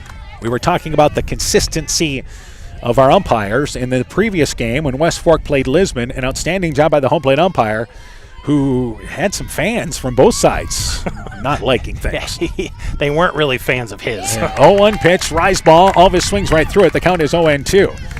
Could have used that sportsmanship announcement again. They could have. They didn't read that for this game either, so I think everyone here expects the sportsmanship to be top-notch. At a certain point, you wanted to say, we're playing in the Consolation here, folks. 0-2 is now the count. 0-2 pitch, rise ball. Alvis retired for the first time in the state tournament. She swings through the rise ball. 6th strikeout recorded by Hogue, and the Vikings go down in order here in the top of the 4th. Halfway through this one, perhaps there's no score in Fort Dodge. Looking for a hassle-free banking experience this summer? Look no further than People State Bank. With our mobile check deposit feature, you can bank on the go from anywhere under the sun. Deposit checks using the People State Bank app and your smartphone's camera. Simply endorse the check with your signature, the words "for mobile deposit only," and your account number. Deposit done in seconds, leaving you with more time to enjoy the sunshine. Experience the freedom of banking at your fingertips with People State Bank. Download our app today and make this summer one to remember. People State Bank, member FDIC. Brought to you by locally owned and operated NEAT, proudly providing high-quality internet, television, and telephone services at the speed of light to businesses and homes in Northeast Iowa. NEAT also provides computer and network services as well as business phone system sales and service. For more information, visit NEITEL.com or call 877-638-2122. NEAT, connecting you now. We now go to the bottom of the 4th inning. Top of the lineup back up for Collins-Mawell, and it'll be Cypress Erickson, Haley Merriman, and Erica Hogue. First pitch from the left-handed hitting Erickson, slaps it foul past the Collins-Mawell dugout up the third base side, and the count is 0-1. Erickson, a definite threat if she gets on base. She stole 36 of 38 bases this year, so you want to keep her off the base paths as a leadoff hitter. And again, 0-1 is now the count. It's a Collins-Maxwell team, just like Edco, not afraid to run. 0-1 pitch, it's a rise ball upstairs, and the count goes to 1-1. But it's a little tougher here, especially when you've got a catcher like Helmrichs, an experienced catcher behind the plate, who has thrown out 3 out of the 4 base runners that have tried to steal in the postseason. 1-1 is the count. 1-1 offering. It's low in a way, and it goes to 2 balls and a strike. Collins-Maxwell with 3 left-handed bats in their lineup. Merriman, not heard of. Nope. Merriman waiting on deck, and then you've got Kane as the designated player. I believe the other left-handed hitter. 2-1 pitch, bouncing ball left side of the infield. Alvis charges it. Good hustle down the line, but out at first base is going to be Erickson.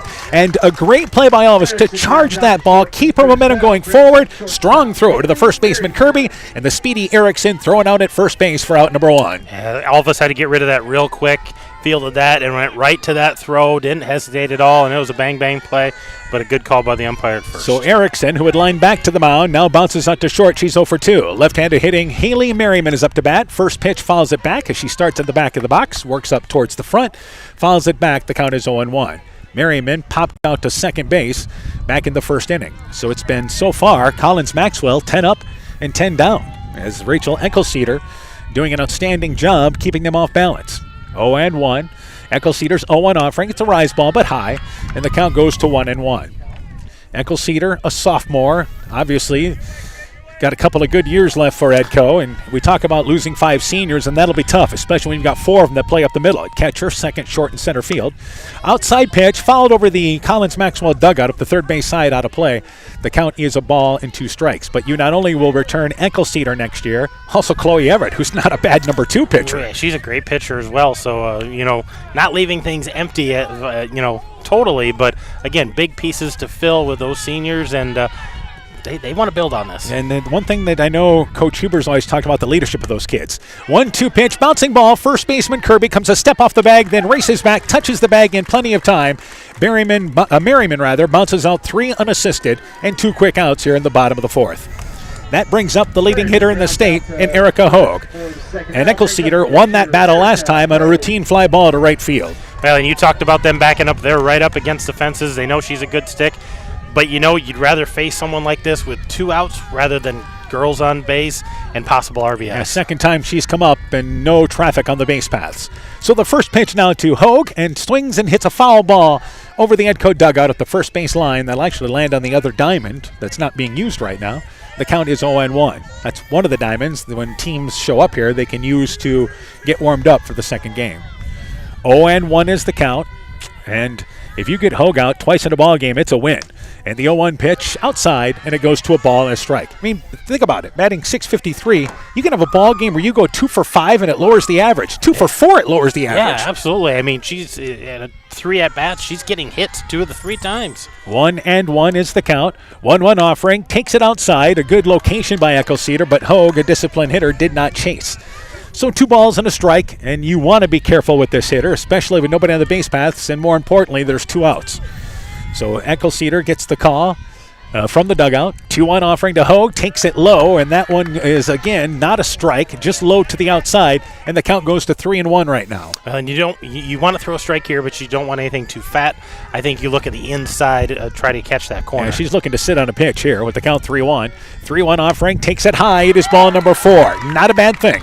It's the first walk issued by Eckelceder, but a 2-out base runner for Collins-Maxwell on the base paths. Well, I always say, walks lead to runs because you never want to give them the free pass, but with a good hitter like Erica Hogue, I think that's a half win for Edco there because she didn't get a chance to swing the bat. Hogue, by the way, has 22 steals, second on the team, so she's a threat to run on the base paths. Emma Pasquarello up to bat, a strikeout victim, her first at-bat, takes a strike on the outside there. The count is 0-1.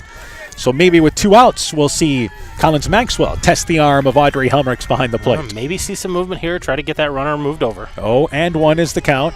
As Rachel Eckelceder brings the hand into the mitt and delivers the 0-1 pitch. Bouncing ball, third baseman charging it is Everett. Gets it on the second hop. Strong throw across the diamond to Kirby. Pasquarello bounces up to third, and that does it for Collins-Maxwell. They have the first base runner of the game, but they leave a runner at first. No runs, no hits, stranding 1. We've played 4. No score here in Fort Dodge. Northern Country Co-op and Viafield are now Nexus Cooperative, your full-service ag partner, supplying all your agronomy, energy, feed, grain, and lumber needs. Our highly knowledgeable and experienced team utilizes the latest technology in feed manufacturing, agronomy services, precision ag, plant and animal nutrition, energy products, and grain marketing to keep our customers ahead of the rest. Stop in today at any of our 26 locations across northern Iowa and southern Minnesota, or visit us online at nexus.coop.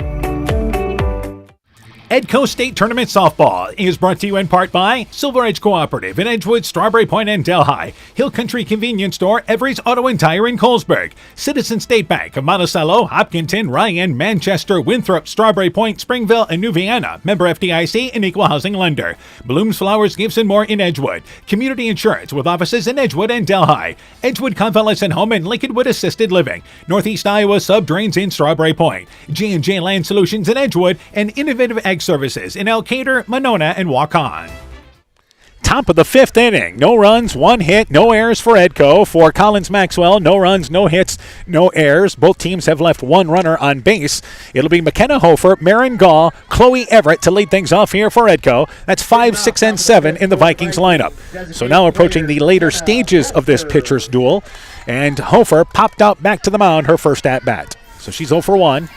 And Edco starts to approach the bottom of their lineup here in the top of the fifth inning. Yeah, and this is where they need some, production as far as putting the ball in play, getting to the pitcher a little bit, maybe getting a base runner, and load things up here for the top of the order. The Vikings have struck out 6 times through 4 innings. We always said when you face a strikeout pitcher, you've got to keep it in single digits. Pitch to Hofer, it's a strike on the outside. The count is 0-1.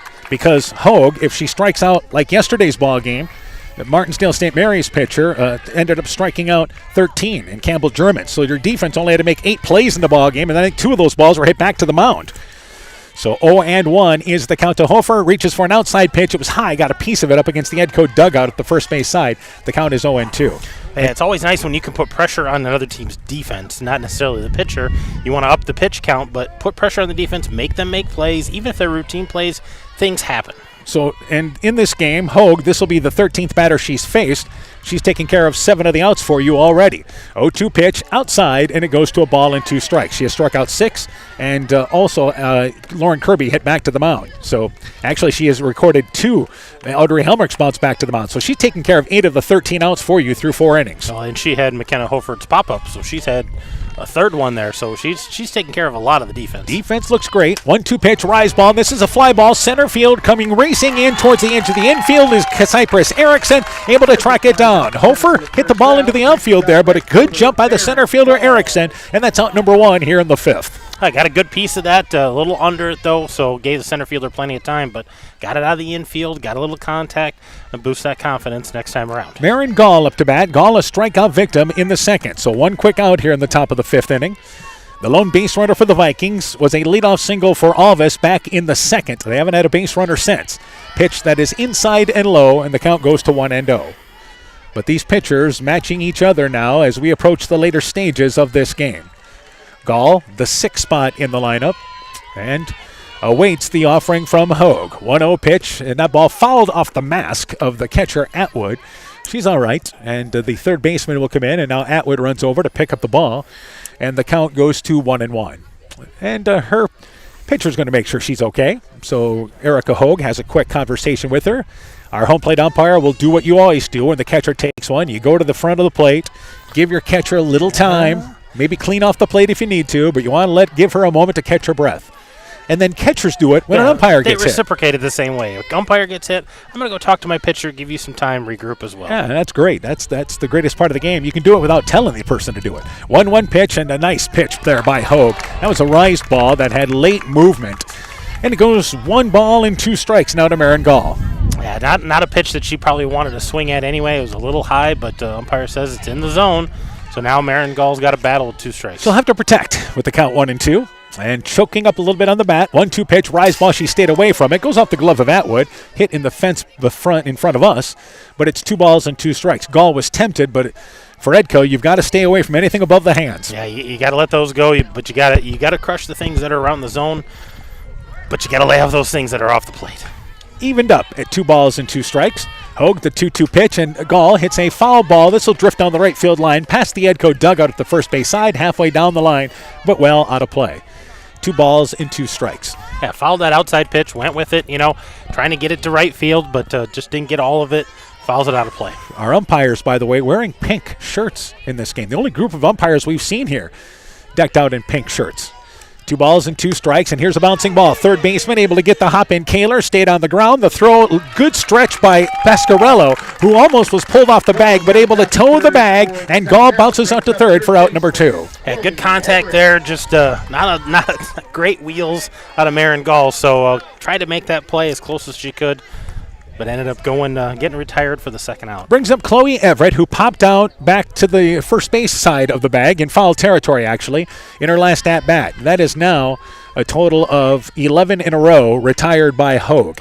So Everett, first pitch, fouls that out of play, and the count is 0-1. So Hogue, with that sparkling ERA this year, that is a staggering ERA when you talk about .48. Yeah, and it's lower now after some of the postseason. I think she's down to .19 according to Varsity Bound, which is just phenomenal. Continues to drop here. Has given up 4 earned runs all year. So it's 0-1 to Everett. 0-1 pitch, follows it up against the backstop, and the count is now 1-1. So we do not have, as far as 32 earned runs is what she's been given up this year. That's actually Ecclesceder stats. But for Hogue, 4 earned runs in 173 innings, and again, only 15 walks. So you got to earn your way on the base paths when you face her. Chloe Everett here with an 0-2 count. She'll have to protect.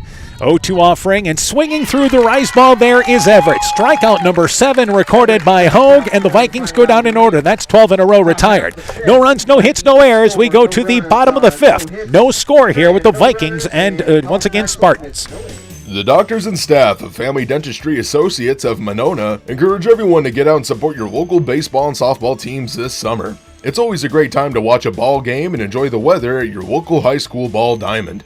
We have exciting news. Dr. Chase Bruner and Dr. Daphne Hayfler, University of Iowa graduates, will be joining our team at Family Dentistry this August. Call today to schedule 539-4651. Stronger, farther, faster. It all starts with good nutrition. Clayton County Farm Bureau is proud of our livestock farmers who provide high-quality protein needed to fuel our young athletes. The ultimate pre- and post-game fuel-up can be found in meat and dairy foods grown right here. Meat and dairy are natural sources of essential vitamins that support health, energy, and performance. We know our student athletes are the real deal, and Iowa's livestock farmers are committed to helping them reach their goals. To learn more, visit realfarmersrealfoodrealmeat.com. Now in the bottom of the 5th inning, it'll be Jaden Peters, Vivian Kaler, Adelaide Kane to lead things off in the bottom of the 5th inning. Peters takes the first pitch for a strike. The count is 0-1. Peters popped out to first, her last at-bat, so she is 0 for 1. Collins-Mawell looking for their first hit, and there it is. The ball slammed between short and third into left field. Peters, a leadoff single to start the bottom of the frame for, once again, the Spartans. And that was just a solid hit. Elevated ball, but adjusted to it, hit it hard right between third and short. And they've got their first runner here, leadoff hit in the 5th inning. So it brings up Vivian Kaler, the third baseman, who was a strikeout victim her last at-bat. If you're talking about Kaler, whether or not they're going to lay down a sacrifice, she has 3 sacrifices on the season. So they are likely to try to play for a run here. She squares the bunt, fouls it up against the backstop. It was a pitch that was a rise ball high. And again, top half of the bat getting to it, and the count goes to 0-1. Yeah, you got to get it on top of that rise ball. You know, any kind of bunt, you want to keep that barrel above the pitch. And that rise ball, that's a tough pitch to handle and try to get down. Right now, you just want to get it down. Leadoff runner on the base pass for Collins-Mawell. 0-1 is the count. They squared a bunt again, and that ball popped up, and Helmrichs gives it a look, and it's going to end up against the fence on a bounce. She quickly turned her around to her right, but just didn't have a chance to track it down. Kaler now at an 0-2 hole, unable to get the bunt down. Yeah, and now she's going to have to swing away because she's got 0-2 count. I don't know if they try to square with 2 strikes, but she's got to get it down if she's going to do that. Yeah, some coaches, they'll stay aggressive in that way, but she's squaring to bunt here, but pulling things back. 0-2 pitch, swings right through the rise ball outside. Great location by Eccleseder. Threw 3 pitches upstairs, chased one out of the zone. 5th strikeout for Eccleseder, and it's out number 1 here in the 5th. Yeah, made that sacrifice really tough with that ball being elevated, and now they've got that leadoff runner with an out at first. Left-handed hitting, designated player Adelaide Kane is now up to bat with a runner at first base. And the pitch from Eccleseder, it's outside. Trying to pull it was Helmrichs back in. Not the case, though. Too far outside. The count is 1-0. If you're talking about Peters stealing-wise at first base, only 6 stolen bases on the season. So 1-0 is the count. Their speedsters are at the top of the lineup. 1-0 pitch, rise ball high, and the count goes to 2-0. One thing noticeably different from Echo Cedar in today's ball game is much more ahead on counts, even though she's behind here. Yeah, she's behind 2-0 on this one, but she's been ahead, working from ahead, not getting deep into those counts. And 2-0 pitch, a rise ball that sails high. The count is 3-0. Well, the one thing you don't want to do here is issue your second walk, because then it's almost like the sacrifice was completed for Collins-Mawell. Yeah, you want to put this ball across the plate here, make them swing the bat. You're at 7, 8, 9 in the lineup. 3-0 pitch, taking all the way is Kane, and it's a strike, and the count goes to 3-1. So a runner on first base, one out here. Neither team has had a runner to second base in this ball game. Collins-Mawell only 2 base runners. Edco has only 1. 3-1 is the count. 3-1 offering, taking all the way is Kane, and it's a strike. Upper part of the strike zone, but a strike nonetheless.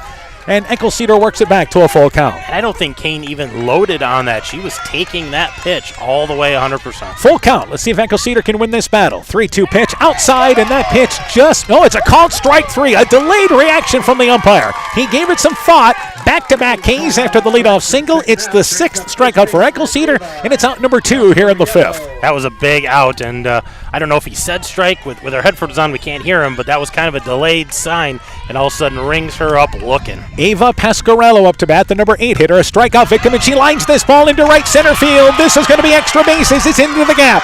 Fielded by Kirby. They quickly get it back into Stainer. Here's the throw to the plate, trying to score, and sliding in safe is Peters. Advancing to second base is going to be Pasquarello. It is a double and an RBI. They have 2 hits, both in this innings, and Collins-Mawell strikes first.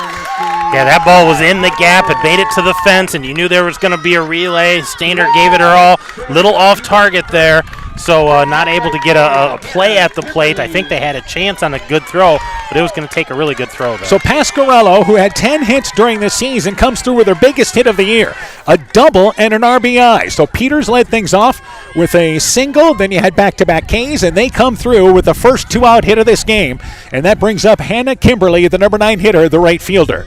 Hardest hit ball of the game so far. Here's a bouncing ball right back to the mound. Nice hop there by Echo Cedar. Got it above the head. Flips it to the first baseman, Kimberly, for the 3rd out of the inning. But it is Collins-Mawell striking first. A run, 2 hits. They leave a runner. We've played 5. 1-0. Spartans in the lead. When I started out in the car business, my dad gave me some good advice. Hi, it's Forrest Brown with the Browns family of dealerships. What my dad told me is when you sell someone their first car, you need a good sales department. But if you expect to sell them their 2nd, 3rd, and 4th car, you better have a great service department. Visit any one of the Browns family of dealerships in Guttenberg, Elkader, West Branch, or Victory Ford in Dyersville and find out why Browns is your hometown dealer, no matter where your hometown may be. Edco State Tournament Softball is brought to you in part by Woods Edge Golf Course, Edgewood Signs and Designs, The Edgewood Locker, Four Scoops and More in Colesburg, Nick's Excavating and Kane Construction in Farmersburg, T&K Cahoon, your Napa dealer in Monona, St. Olaf Ag Sales and Service, Growl Logs and Lumber in Elkader, Timber is a Crop, Harvest Wisely, Dean Family Chiropractic in Claremont, Meyer Collision and Service Center in Guttenberg, Clayton County Recycling in Monona, and by LTI & Sons Water Conditioning, your Connecticut dealer in Postville. Top of the 6th inning, Vikings trail for the first time in this game. Lauren Kirby, Campbell Kirby, Rachel Echo Cedar. That'll be 8-9-1 to lead things off for the Vikings here in the top of the 6th inning. So the bottom of the lineup hoping to start things out here in the top of the 6th inning, as Erica Hogue has allowed just 1 hit. First pitch there to Kirby. It's a strike on the inside. The count is 0-1. So without a hit for the first 4 innings, and Collins-Mawell comes through with a 2-out double. Yeah, they had a freshman who has a single to get the runner on base, and another freshman hit a double to score the run. 0-1 pitch, late swing there by Kirby, chased one that was high, couldn't get to the rise ball. The count goes to 0-2. The Vikings have had 12 in a row retired by Erica Hogue. Hasn't given up only 1 base runner in this ball game, and again, that was Alvis back in the 2nd inning who has the lone hit for the Vikings. 0-2 pitch, Kirby got a piece of it, stays alive up against the backstop with the count now still remaining at 0-2. Well, that's the thing. When you get an experienced strikeout pitcher like Erica Hogue, they settle in. They seem to get stronger and better location as the game goes on, so you have to try to get to them early. And Collins-Mawell, a team that has certainly seen a number of lower scoring games this year. 0-2 pitch, Kirby swings through the outside pitch. Strikeout number 8 by Hogue, and it's out number 1 here in the top of the 6th. Brings up Campbell Kirby, the center fielder, with one quick out. Kirby, the number 9 hitter in the lineup, one of the seniors for Edco. Yep, one of the 5 seniors, a strikeout victim, her first time up in the 3rd inning. And with one out, it once again is the number 9 hitter for the Vikings. They'll get the 3rd time through the lineup when Rachel Eckelceder comes up. This ball popped up near the Edco dugout, giving chase is Pasquarello, the first baseman, but it'll fall up against the dugout fence, out of her reach. Good hustle, good effort, but out of her reach. And the count is 0-1. Yeah, free swing in here. Campbell Kirby just trying to get something started, get a ball in play, maybe find a gap here, get a base runner. We talked about not letting Hogue get to double digits strikeout-wise. She's at 8 right now. 0-1 pitch, and swinging through the rise ball is Kirby, and the count is 0-2. So, again, there's just a difference pitching-wise when you get to the state tournament. Everybody's got that's a stud pitcher. Yeah, everybody's got a stud pitcher. Everybody's got a couple of hitters you got to look out for. 0-2 rise ball. It is high. Chasing after it is Kirby. Couldn't climb the ladder to get to it. Back-to-back Ks. That's 3 strikeouts in a row for Hogue. 9 strikeouts in the game. And with 2 outs, top of the lineup with Rachel Eckelceder coming up to bat for the Vikings. And hopefully Rachel Eckelceder can start this rally with 2 outs. We saw that yesterday, able to score runs with outs. Eckelceder is 0-2, has went down swinging twice in this game. And the first pitch there, striking the inside. The count is 0-1. The Vikings have went down swinging in this game. So the good news is you're staying aggressive, trying to make contact, but I don't believe they've taken they've taken 1 called strike 3 in this game. Yeah, they've taken the 1, but man, they're having a hard time getting the bat out. 0-1 pitch, Eckelceder, good cut on the inside, couldn't get to it, kind of taps the bat to herself, and the count is very quickly 0-2. Eckelceder, we mentioned the batting average. She's only struck out 5 times all year heading into the state tournament, and a rarity to strike out twice in 1 ball game for her overall. 0-2 pitch, Eckelceder swings right through the rise ball. So Hogue strikes out the side in the bottom of the 6th inning as the Vikings go down swinging. We go to the bottom of the 6th inning. 1-0, Collins-Mawell still in the lead. It's pretty unusual for a bank to be 100% employee-owned, and Freedom Bank wouldn't have it any other way. Employee-owned means we're not just your bank. We're your friends and neighbors. We value being active community partners, and we believe in donating generously to local causes. We empower success, not just for our customers, but for our communities as well. Visit Freedom Bank in Elkader, Monona, Postville, Waukon, or online at freedombnk.com. Member FDIC. The Woodland Eye Clinic in Elkader and West Union are proud sponsors of high school sports. We are committed to bringing our patients the highest level of total eye care with detailed one-on-one attention. Our offices offer the newest technology and equipment with a professional team of experienced staff that is committed to you. Call us today for your next total eye care appointment. The Woodland Eye Clinic in Elkader and West Union supports all of our local athletes taking the field or court this season. Bottom of the 6th inning, 1-0 our score. Collins-Mawell to lead things off is the top of the lineup. Cypress Erickson. First pitch takes it outside for a ball. The count is 1-0. Then Haley Merriman and Erica Hogue. So you've got to go through the top of the lineup here to try to hold serve if you're Edco. Erickson is 0-2, lined out softly back to the mound, bounced out to short. Offer from, once again, Eckelceder. It's outside and away, and the count is quickly 2-0. For Edco, in the top of the 7th inning, they will send up Caitlin Hahn, Audrey Helmrichs, and Claire Alvis. That will be 2, 3, and 4 in their lineup. So you hope to hold serve here and give yourselves a chance. 2-0 pitch, it is high, and the count goes to 3-0 now to Erickson. Well, we talked about this top of the lineup for Collins-Mawell. You've been handling them pretty well, but you don't want to put one of these girls on and give them that insurance opportunity. 3-0 pitch, taking all the way is Erickson. It's a strike, and the count is 3-1. Erickson would be that girl with 35 stolen bases this year. Yeah, we talked yesterday about that insurance run that Martinsdale St. Mary's got. You don't want to give a similar situation here. 3-1 pitch, and that ball slapped into left field. It's a base hit. Quickly on the second hop, knocked down by Hahn, who quickly brings it in. That's the 3rd hit in the last 2 innings for Collins-Mawell, and a leadoff single from Erickson to start things here in the 6th. And we'll see if they test Helmrichs here with the speed of Erickson at first, or if they've got another lefty up to bat here, Haley Merriman, see if she puts down a bunt and get that runner over to second. Haley Merriman, who leads the team in sacrifices with 10. And again, she's batted second, and you've got the speed of Erickson on first base. They'll look to move her over. Merriman is 0-2, popped out to second, and also bounced out to first base. Takes the first pitch from Erickson, did not square to bunt. The left-handed hitting Merriman takes it for a strike, and the count is 0-1. Good first pitch there by Eagle-Cedar. Get ahead in this situation. Take away some of the options for Collins-Maxwell. And working very quickly is the 0-1 pitch from Eagle-Cedar. She looks to lay down a bunt, and it's a beauty. Fielded by the first baseman, charging it in Stainer, who is actually playing second base. The throw pulls the girl off the bag there in first base. In Kirby, trying to advance to third, and sliding in safe is going to be Erickson.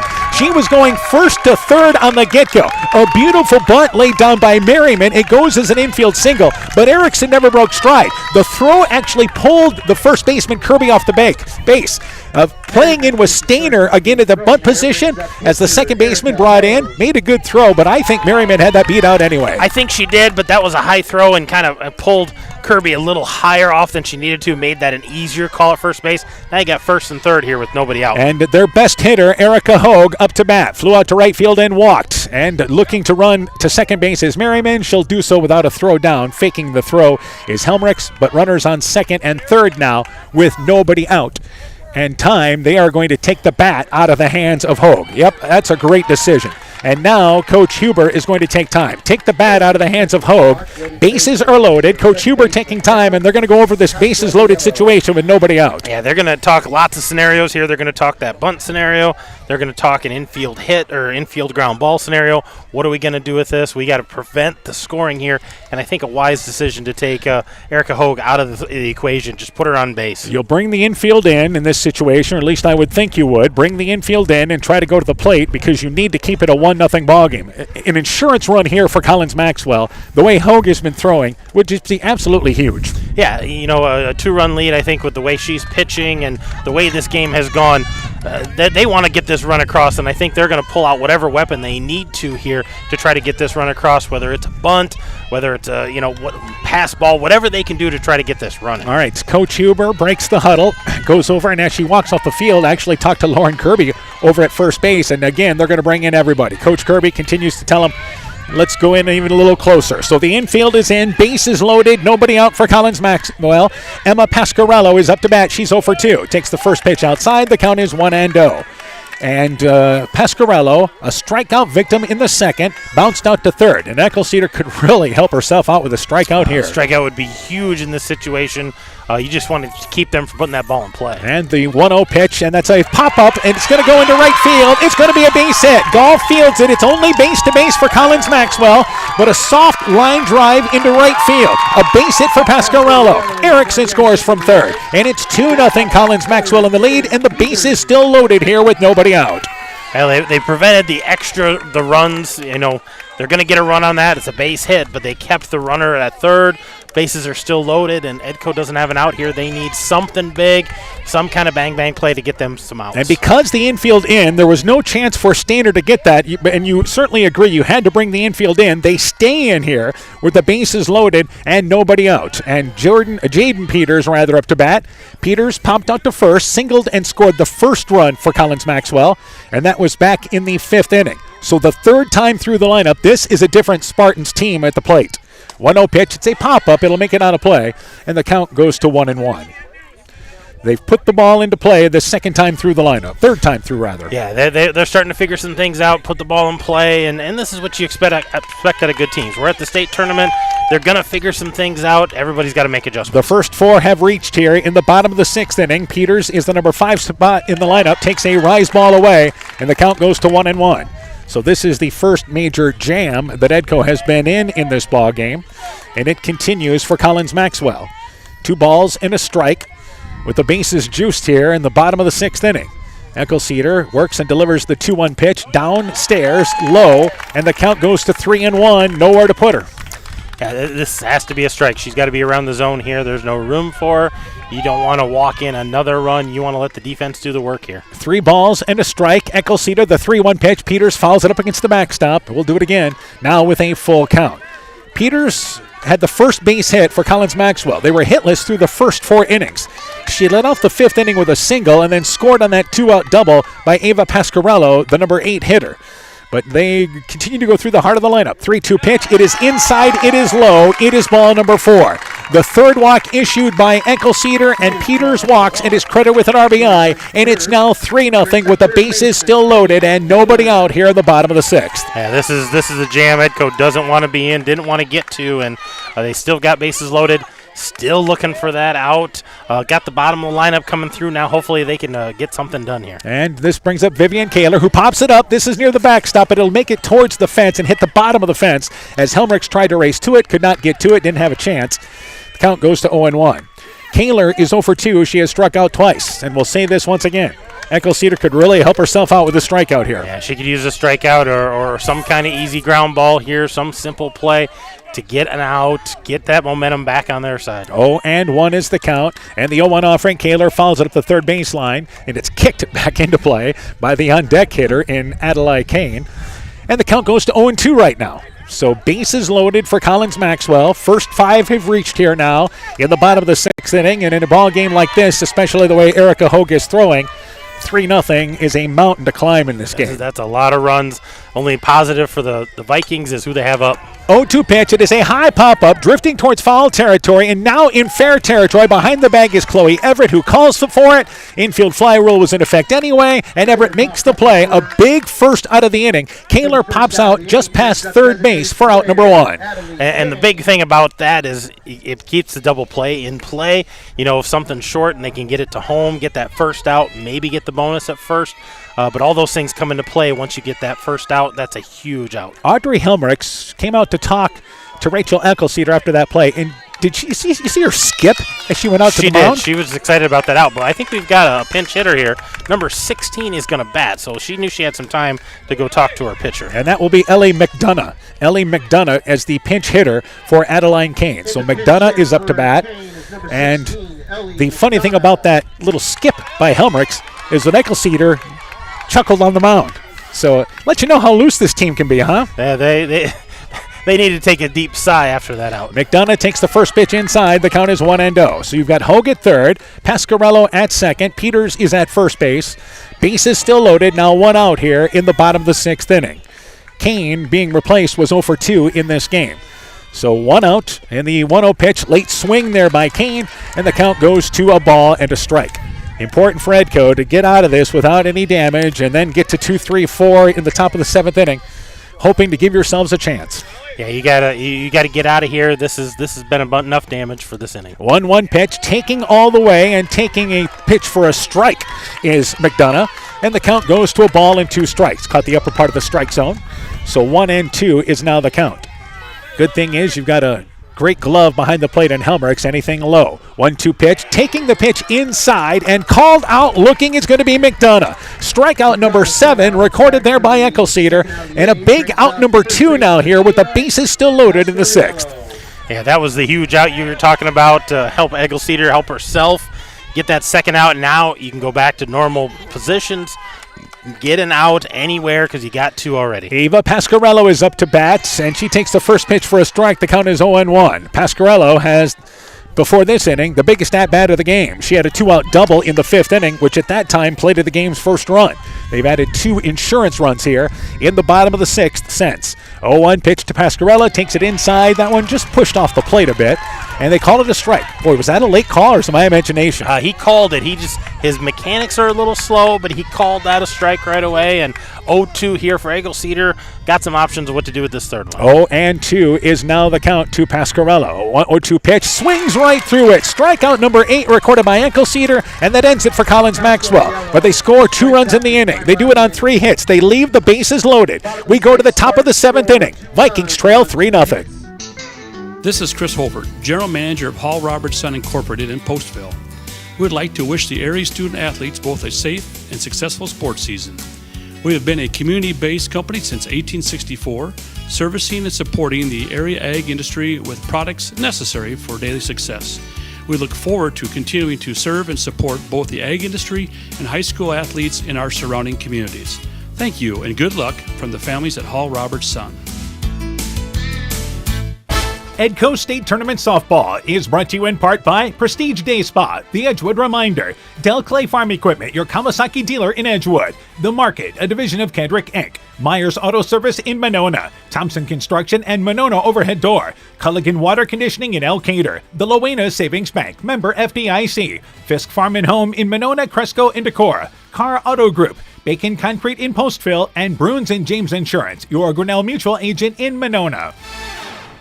Collins-Mawell picking up 2 huge insurance runs in the bottom of the 6th inning. And again, they had the bases loaded and nobody out. Eccleston able to work out of it without any more damage. But for Edco, they need 3 runs to keep this game going in the top of the 7th inning. They'll send up plenty of power in the lineup with Caitlin Hahn, followed by Audrey Helmrichs and Claire Alvis. You got a couple of seniors there. That'll get a chance here in the top of the 7th inning. And Caitlin Hahn is 0 for 2, a strikeout victim, and lined out to first. Well, if you got to be in this situation, I think this is the right way to be in it. You've got 2, 3, 4. You've got some seniors coming up.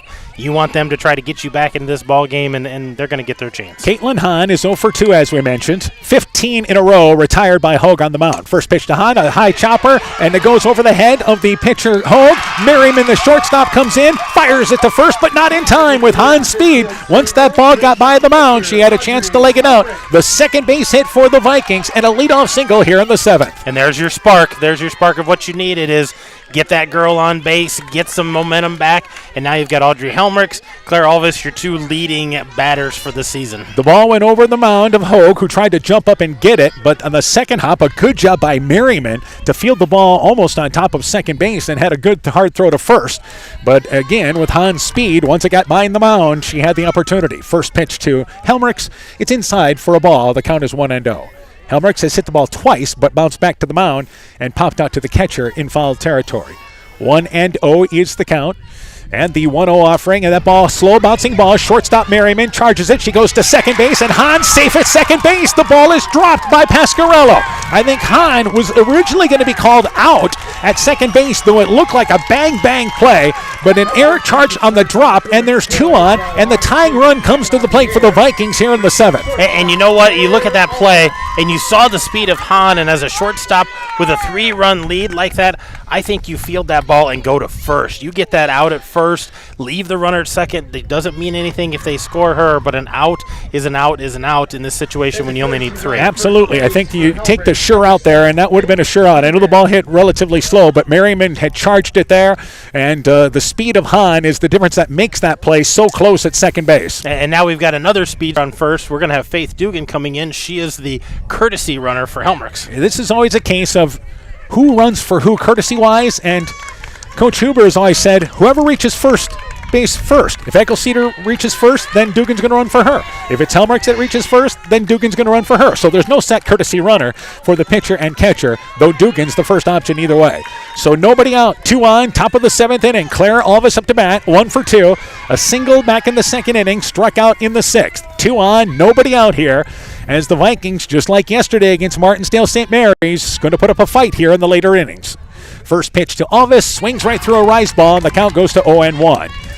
So Martinsdale St. Mary's yesterday scored an insurance run, which ended up huge in the ball game to go up 2-0 at that point. Vikings would score, had runners on second and third in the 6th, but left them stranded. It ended up a 2-1 defeat. Pitch to Alvis is inside. It's a ball and a strike. But now you talk about the 2 runs Collins-Mawell scored in the 6th inning. Do they loom large? They do. They absolutely do. But, Edco's going to want to score here. They want to push girls across. No matter what the outcome of the game is, they want to score here. 1-1 is the count with nobody out. 1-1 offering, and here's a bouncing ball right side of the infield, but the second baseman, Pasquarello, gets to it. The runners will advance. She flips it under the hand to the first baseman, Ava Pasquarello. That's Emma to Ava, and it's a bounce out to second base for out number 1. Runners on second and third now for Edco with 1 out. And McKenna Hofer is up to bat. Hofer has hit the ball twice, popped out back to the mound, and lined out to center field. Yeah, and, she's in this position because she can put the ball in play. She can drive in runs. That's what they need her to do here. Great opportunity for the Vikings. Second, third, 1 out. Need to get somebody across. Trying to get the tying run on the base paths. It's at the plate right now. First pitch to Hofer, inside and low. The count goes to 1-0. You've got great speed on the base paths with Hahn at third. And also, of course, you have Dugan at second base. This is a case where if you're Collins-Mawell, you'll exchange a run for an out here. Absolutely. 1-0 pitch. Hofer reaches for it. A pop-up. This looks like it'll make it past the dugout. It'll make it just out of play as the first baseman, Ava Pasquarello, along with Kimberly, the right fielder, gave chase. But it falls harmlessly outside of the fence, and it's a ball and a strike right now. So McKenna Hofer, Marin Gall is hoping to get a chance here as well. Gall would be another senior getting an at-bat here. Yeah, I think, they want McKenna Hofer to drive in some runs here. They also want a chance for Gall to drive in some runs. 1-1 is the count to Hofer. as Hogue in a jam. 1-1 pitch, bouncing ball, shortstop Merriman charges it, then he'll score the run from third. It's a low throw, but scooped out there by Pasquarello at first base. Hofer bounces out to short, and a nice save by the first baseman, but it's an RBI as Hahn scores from third. Dugan advances to third, and the Vikings on the board at 3-1, but now 2 outs here in the 7th. Well, and I think, that was not a routine play. It should have been, but nothing's routine. You put the ball in play, and I think that was a nice hustle by McKenna Hofer there. Drives in the run, have herself a chance there. Now we got to look to score another run. Marin Gall, she wants to drive in this RBI. Hahn scored the run yesterday against Martinsdale St. Mary's, scores today. First pitch to Gall, drop there, goes off the foot of the catcher Atwood, but just a few feet away as Hogue comes in to cover the plate. But again, you're playing base to base here. Dugan stayed at third. And I think that went off the ankle of the umpire that time, so kind of squirts away. But yeah, you got to play base to base. You got to drive this run in. Can't take chances on a play at the plate with 2 outs. Marin Gall, another senior, getting an at-bat here in the top of the 7th inning. 1-0 is the count. 1-1 pitch, and she lines that one, and ducking in the on-deck circle there is once again Chloe Everett as that ball sailed over her head in front of the dugout. And all the fans were ducking too. They're behind the fence, but that came in a hurry. So that was sliced well foul. 1-1 is the count. And Gall steps back into the box here. Runner at third base, but 2 outs. Trying to get the tying run on the base paths here in the 7th. 1-1 pitch, checking her swing is Gall, and the count goes to 2-1. Good news is Edco putting together a run here in the top of the 7th inning. Absolutely, and I'm sure they're kicking themselves for giving up those insurance runs, but they've got an opportunity here to still score and get this back to tied. 2 balls and a strike, and Hogue's 2-1 pitch, and that ball's lined into right field, picked up by the right fielder, Kimberly on a hop, and the ball scoots by her, but she does not have a play at Gall anyway. Gall with a base hit and an RBI, and it's suddenly 3-2 with 2 outs. The Vikings have the tying run on the base paths. And that was a great piece of hitting, just going with that outside pitch, and I think we're probably going to have a base runner here for Gall. And I would guess it would be Addie Smeltzer. That's your next opportunity. And this will be a pinch runner in this situation. But Chloe Everett is up to bat. Everett is 0 for 2. The Vikings have scored 2 runs here in the 7th inning to give themselves a shot with, again, 2 outs in the tying run on the base paths. And we've talked about the accolades of Erica Hogue on the mound. 4 earned runs all year long. Gives up an earned run in this inning. That's a huge confidence boost for this Vikings team. I know you want to get tied. You want to try to get this win, but you are competing against the best of the best down here at Fort Dodge. So Chloe Everett is the number 7 hitter. You're asking your bottom of the lineup to continue this for Edco here in the top of the 7th inning with 2 outs. And again, it is Addie Campbell running there at first base. First pitch to Everett. It's a strike on the outside. The count is 0-1. Yeah, another 8th grader, Addie Smeltzer, running at first base, and she's not slow by any means, so, she can get around to third on a base hit. 0-1 is now the count. And again, Hahn and Dugan scoring runs for Edco here in the 7th inning. Swinging through a high pitch, tough to get to, is Everett. Out of the strike zone, chased after it, and the count is 0-2. Vikings down to their final strike now. Runner at first base in Campbell. 0-2 is now the count. The Vikings, the first to reach here in the 7th, they have scored, but now there's 2 outs and a runner at first base. 0-2 is the count. Hogue rocks back, your 0-2 offering, and swinging right through it is Everett. It is strikeout number 11 recorded by Hogue, who pitches out of it. The Vikings rally in the top of the 7th inning, but they come up a run short. They score 2 runs in the inning, do it on 2 hits, helped out by an error. They leave the tying run at first base, and it is Collins-Mawell ending their season on a win. They improved to 28-4, defeating Edco by a final score of 3-2. They picked up a couple of insurance runs in the 6th inning. Edco had that mountain to climb and came up just short in the top of the 7th. The Vikings closed their season with a record of 29-12. We'll take a break. When we return, game stats, coaching interviews, your post-game show is coming up. You're listening to Edco Softball from KCTN Sports. Top Gun Customs knows you can fill the deer tag well out of season. If you've tagged that prize buck, pull up to the stoplight at Top Gun in Garnavillo. That's it. Bob and his technicians have been repairing vehicles for over 45 years. We write the estimates, take the photos, and deal with the insurance company for you to ensure your vehicle is repaired quickly and, most importantly, safely. We also have free loaners or rental vehicles. Call Bob or Nancy at Top Gun to schedule your repair today. 563-964-9899. Hi, this is Tara Fink, psychiatric mental health nurse practitioner. Helping people, bottom line, is the biggest reason I chose a career in mental health. During my own struggles, it was difficult to find good support in this area. Therefore, I vowed to come back home to help meet the great need for mental health care in Northeast Iowa. I am available for consultations at both the Walk-On and Postville Clinic locations, offering assessment, diagnosis, and medication management for all mental illnesses. Exceptional caring people, Veterans Memorial.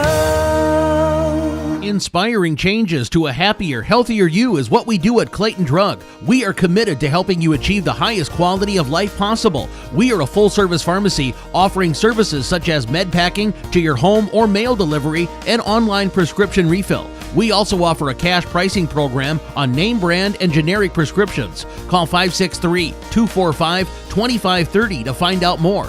Clayton Drug, connecting the communities of Elkader, Strawberry Point, and Sumner to serve us all in between. Hi, this is Cody from Torkelson Motors in Elgin and Walk-On. At Torkelson Motors, we believe that student involvement in activities is a great way to help grow our communities, and we are proud to help sponsor this game for your enjoyment. We've been serving Northeast Iowa since 1926 and appreciate the business that our customers have given us and the support they provide to our area schools and communities. So the next time you are in need of a new or used vehicle or a repair, stop into Torkelson Motors. We've been selling cars the old-fashioned way with a friendly smile and a handshake right here next door in Elgin and Walk-On. Hey sports fans, take a time out and call Garms Financial Services. Their team of agents can show you how to save money on all your insurance needs with Grinnell Mutual. Whether you need auto, home, farm, crop, or business insurance, Garms Financial Services has you covered. You'll also receive quality protection, expert advice, and local friendly service. Call Brian Bugenhagen, Cheryl Wagner, Emily Bazin, or Kayla Olson today for a free competitive quote. Garms Financial Services in Elkader, your trusted choice agency. Alameda Clayton REC provides more than just energy. They also provide ideas to help keep you safe. Nearly 2 in 5 U.S. homeowners will put themselves and others at risk this year by digging without calling 811 beforehand. Always contact 811 before digging to avoid service disruptions caused by damaged buried utilities. At Alameda Clayton REC, they care about keeping you safe. That's the power of human connection. Alameda Clayton REC, your Touchstone Energy Cooperative. Edco State Tournament Softball is brought to you in part by the Edgewood Locker, Lloyd Kelchin Grain in Edgewood, Leonard Muller Funeral Home and Crematory in Manchester, Edgewood, and Strawberry Point, Farmer Savings Bank of Colesburg, Elkport Garber, Strawberry Point, and Arlington, member FDIC, TJ's Pizza in Monona and Claremont, Furniture Showcase in Allwine, Guttenberg Municipal Hospital and Clinic, Norby's Farm Fleet in Northeast Iowa, and Rivals Inc. Custom Gear, Screen Printing, Embroidery, and online shopping at rivalsinc.com. Again, our final score, Collins-Mawell victorious over Edgewood Colesburg by a final score of 3-2. They did a nice trophy presentation shortly after the ball game. And the good news is about the game not being played, the last game at Dodger Field, is teams can actually take their photos on the field. The teams that played here earlier today weren't able to do that as they had to take their pictures on the side. But Collins-Mawell ending Edco's season by a final score of 3-2. And let's go to the stats. Erica Hogue for Collins-Mawell, the winning pitcher, really cruised through the first 6 innings, but in the 7th inning gave up 2 runs. She went 7 innings, allowing 3 hits, 2 runs, walked nobody, and struck out 11. And Collins-Mawell scored a run in the 5th, 2 in the 6th, and those 2 runs were huge to make it 3-0. Edco rallied in the top of the 7th inning as they were able to put together 2 runs. Caitlin Hahn reached on a single, infield single. Audrey Helmrichs was safe on an air. Then ground out to second base by Claire Alvis, put runners on second and third. Dugan had come in to pinch run. McKenna Hofer then bounced out to short, but that drove in the first run for, once again, Edco. And then it was Marin Gall keeping the season alive with 2 outs. She had a base hit to bring in the second run. That scored Dugan from third. At that point, it made it 3-2. They put in a pinch runner for Gall, but Addie Smeltzer would not advance any further than first base, and Collins-Mawell able to get out of it in the top of the 7th inning. For Collins-Mawell, 3 runs, 5 hits, an error. For Edco, 2 runs, 3 hits. They did not commit an error. Let's go to the individual totals. Let's start with Collins-Mawell. We passed along Hogue's pitching line. Here's the offensive totals for Collins-Mawell. Cypress Erickson, 1 for 3 with a run scored. hit. Haley Merriman, 1 for 3 and scored a run. Erica Hogue, 0 for 1, was walked twice, including once intentionally. Emma Pasquarello was 1 for 3 with an RBI. Jaden Peters, 1 for 3 with a run scored and an RBI. Vivian Kaler, 0 for 3. Adelaide Kay was 0 for 2 in this ballgame. McDonough was 0 for 1. McDonough came in to pinch hit in the 6th inning for, once again, Collins-Mawell. Ava Pasquarello was 1 for 3 with a double and RBI, a huge hit, which put Collins-Mawell up with 2 outs in the bottom of the 5th inning with a double and an RBI. And Hannah Kimberly in this ball game was 0 for 2. Again, for Collins-Mawell, 3 runs, 5 hits. They committed 2 errors. Rachel Eccleseder effective in this ball game, but the third time through the lineup is when Collins-Mawell had some success. Eccleseder went 6 innings, allowed 5 hits, 2 runs, walked 3, but struck out a total here of 8 in this ball game. So Eccleseder just about matching the All-State pitcher Erica Hogue pitch for pitch. Yeah, she did a great job, and that one inning kind of got away from her for those 2 runs, but I think effective most of the night, and a good outing for her for the sophomore. Let's go to the totals now in this game for Edgewood-Colesburg. Rachel Eccleseder, 0 for 3. Caitlin Hahn, 1 for 3 with a run scored. Audrey Helmerich was 0 for 3, reached on a fielder's choice, as it turns out, and it was Dugan who scored the run for her. Claire Alvis, 1 for 3. She had the first base hit for Edco in the 2nd inning. At that point, after that, Hogue had retired 15 in a row before we got to the 7th inning. McKenna Hofer, 0 for 3 with an RBI. Marin Gall, 1 for 3 with a base hit and an RBI. Chloe Everett, 0 for 3. Lauren Kirby, was 0 for 2. And Campbell Kirby was 0 for 2 in this ball game. For Edco, 2 runs, 3 hits. They did not commit an error in this ball game, but I think the Vikings walk away from the state tournament holding their head high with 2 tough ball games, 2 one-run ball games, but you were down in both games and gave yourselves a chance in the later innings. Yeah, in the ball games. I don't think they got, run out of here. They weren't outplayed. I think it was 2 really good ball games, lots of things to build from, and a lot of positives to take from this. They faced 2 really good pitchers in Martinsdale, St. Mary's, and Collins-Mawell, and competed with them, pound for pound. We talked about that when you face a strikeout pitcher, you want to keep it in single digits. You realize there's going to be some strikeouts. That's just how things work with an overpowering pitcher. 11 strikeouts in this ball game for Hogue. Again, she takes care with a couple of 3 other balls that were hit to her. She takes care of 14 of the 21 outs in this ball game. Well, and if you think about the 2 games they played down here at the state tournament, they had 24 strikeouts. And if you would have said that going in, oh my God, we got blown out. And they played a 2-1 ball game and a 3-2 ball game. This was a great night for the Vikings. I know they wanted to be on the other end of this. They wanted to be on the winning end of this, but I think a great experience for these girls. Absolutely showed. They're one of the top 8 teams in Class 1A. We'll take a break. When we return, we'll be joined by Edco softball coach Taylor Huber. And, of course, we'll also talk with the head coach of Collins-Mawell, Troy Hogue, when our postgame show continues after this. When making up a to-do list, don't forget to include servicing your car at Edie's AC Delco Service Center in Garnavillo. Your car should have the best care, and Edie's will make sure of it. Stop in or call 964-2186 to make an appointment. Tires worn out? Well, Edie's can replace them. Need a tow? Call Edie's at 964-2186. Kay, Lynn, and Todd invite you to stop by and fill your car's tank with fuel at Edie's AC Delco Service Center in Garnavillo. Edie's open 7 a.m. Mondays through Saturdays. Strawberry Building Supply offers all your building materials for residential and commercial projects. Whether you're building from the ground up, remodeling your home, or a weekend project, we have the materials you'll need. We are an authorized Milwaukee dealer for all your Milwaukee tools. Strawberry Building Supply also has everything you'll need for your pets and livestock. Stop into Strawberry Building Supply today at 413 West Mission Street, Strawberry Point, or call 563-933-4579. Alpine Communications believes connected communities become thriving communities. We are the local telephone company that became a 21st century communications provider. Alpine provides internet, television, cellular, security, and telephone too. We promise personal, timely, reliable service from people who live here. When you choose us, we all thrive. Connect with Alpine Communications today. Click alpinecom.net or call 563-245-4000. Edco State Tournament Softball is brought to you in part by Silver Edge Cooperative in Edgewood, Strawberry Point, and Delhi, Hill Country Convenience Store, Every's Auto and Tire in Colesburg, Citizen State Bank of Monticello, Hopkinton, Ryan, Manchester, Winthrop, Strawberry Point, Springville, and New Vienna, member FDIC and equal housing lender. Blooms Flowers, Gifts, and more in Edgewood. Community Insurance with offices in Edgewood and Delhi. Edgewood Convalescent Home and Lincolnwood Assisted Living. Northeast Iowa Sub Drains in Strawberry Point. J&J Land Solutions in Edgewood and Innovative Ag Services in Elkader, Monona, and Waukon. Welcome back to Fort Dodge. Post-game show continues. Edco drops a 3-2 decision in the consolation ball game to Collins-Mawell. We're joined by Edco softball coach Taylor Huber. Coach, again, situation, you find yourself down, but this team continued to fight, at least giving yourselves a chance in the 7th inning.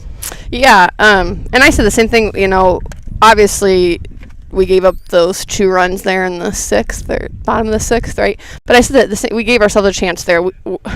We pitched to that number 11. She hits a single, and they scored 2 runs anyway.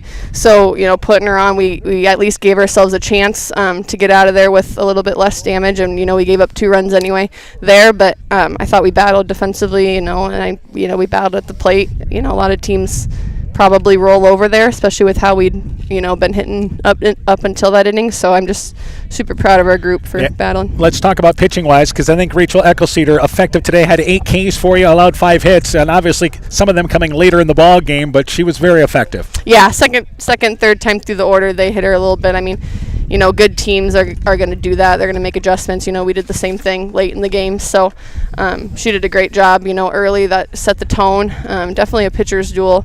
Up until that last couple innings there. So. All right, it's kind of a tough night for the first 6 innings offensively for your team. Yeah.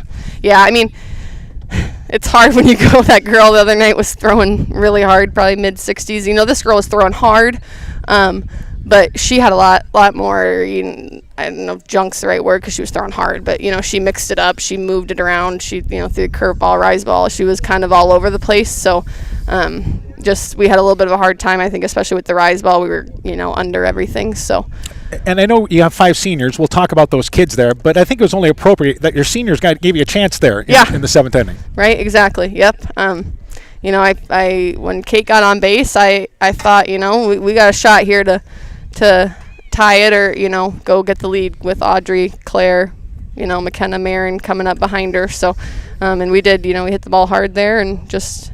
Came up just a little short. All right, Claire Alvis continued a solid visit to Fort Dodge. She was 4 for 4 before, getting a couple of times, but she had a great state tournament. Yeah, exactly. Yeah, that first at bat was phenomenal. I don't know how many pitches she took in that at bat, but fouled off 3 or 4, and it was like 2-2 count or whatever it was. So yeah, that was an awesome at bat. I was hoping we could build off that a little bit more, but she had a fabulous tournament. So all right, Marin Gall gives you a big base hit to make it 3-2, and seniors final at bat. Yeah, that was fun to see it. It's a little bit easier to swallow probably when you have a hit in your last game or your last at bat like that. So it was good for her. All right, you've got 5 seniors. Tell me about that group. Yeah, great group. I've 3 of them I coached in volleyball from the start. That were freshmen when I came to Edco, and the other 2 I coached in, as an assistant, and then the last 2 years. And I mean, I don't know if you can, I mean, I'm sure a lot of coaches say it, but I really, truly don't know if you can ask for a better group of seniors. I mean, you've got great leadership, not just talented, but, show up, work hard. All 5 of them, I can't even hardly pinpoint, a single one of them because they're just all. Well, and through their high school career, you got better every year as a team. Yeah, right. And it makes a big difference, when you see it, especially in softball, like, when you have seniors that have worked at it for 4 or 5 years, they typically, they hit better. It just is how it is, and just sticking with it. And it's hard. Summer, softball's hard to get girls to stay out and stay committed with, being in the summer.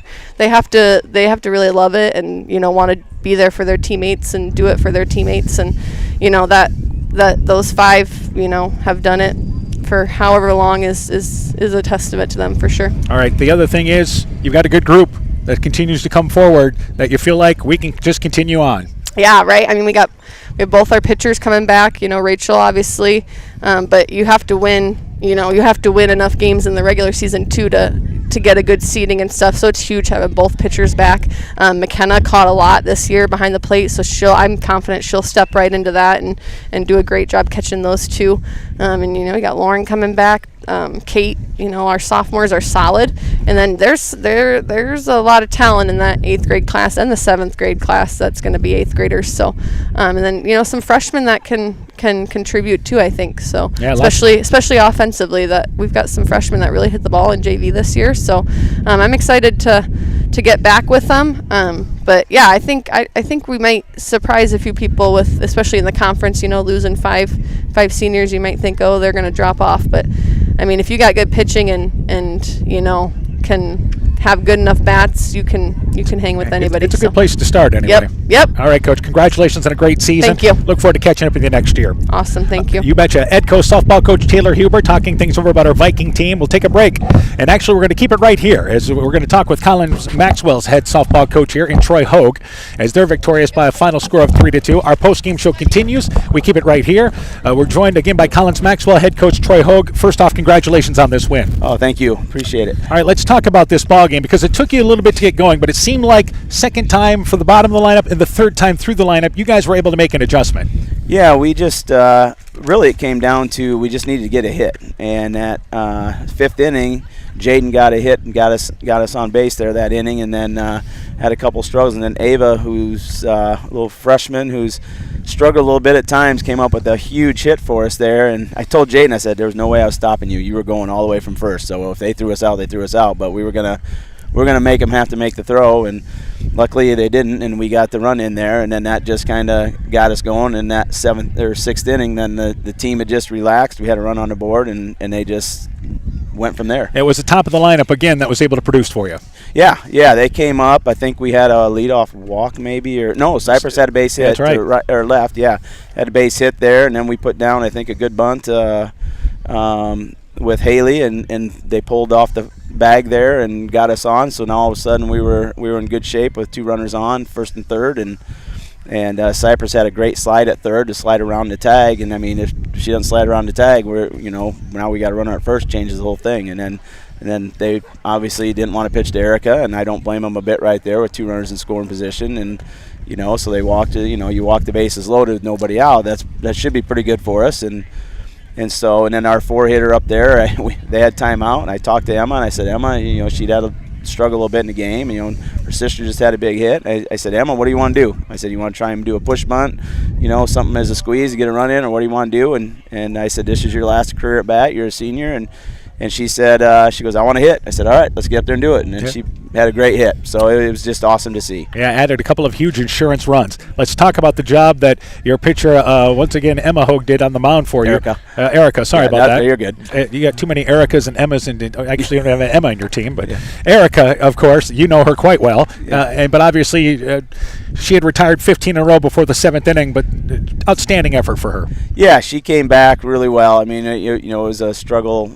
I shouldn't say struggle. It was just a tough one last night with that loss, and she takes that stuff kind of hard at times, feeling that she's should be able to shut everybody down, and we didn't do it. But today she came in and pitched really, really well. I mean, I don't know what she ended up with strikeouts, but she should have had a pretty good day there. And then 11 strikeouts. 11, yeah. And then that 7th inning, that the first one was just a little bouncer that fell, and I mean, it wasn't a hard hit, it's just the right spot. And then the second one we kind of booted, we should have had that out there.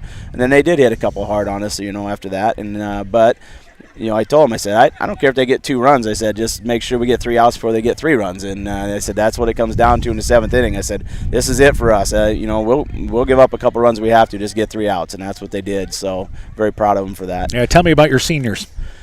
Oh, they're such a great bunch. We just out there had a lot of crying going on out there, talking about the seniors and what they meant to us. And they've just been huge. They're such great leaders for this team. And all the young girls are out there speaking of how much they've learned from them and what great role models, and that they have such big shoes to fill. But Erica, Emma, Vivian, Hannah, and then even Kira, who doesn't start for us, but those 5 have been so big for us all year, and everything we had, what we've needed. If we don't have them, we're not here right now. I mean, those 5 have really shown these younger girls, because we have a lot of young girls too, and shown them what it takes to to win and to be in this situation. And it's going to be tough next year. Losing all them, we're going to have a lot of work to do next year if we want to try and get back here. Yeah, but I know that's kind of the standard of the program, though, Coach. Congratulations on a great season, and good luck to you guys in the future. All right, thank you. I appreciate it. You betcha. Collins-Mawell coach Troy Hogue talking things over there about his Spartans team. We'll take a quick break. We'll wrap things up from Fort Dodge. We'll wrap up the baseball and softball season next.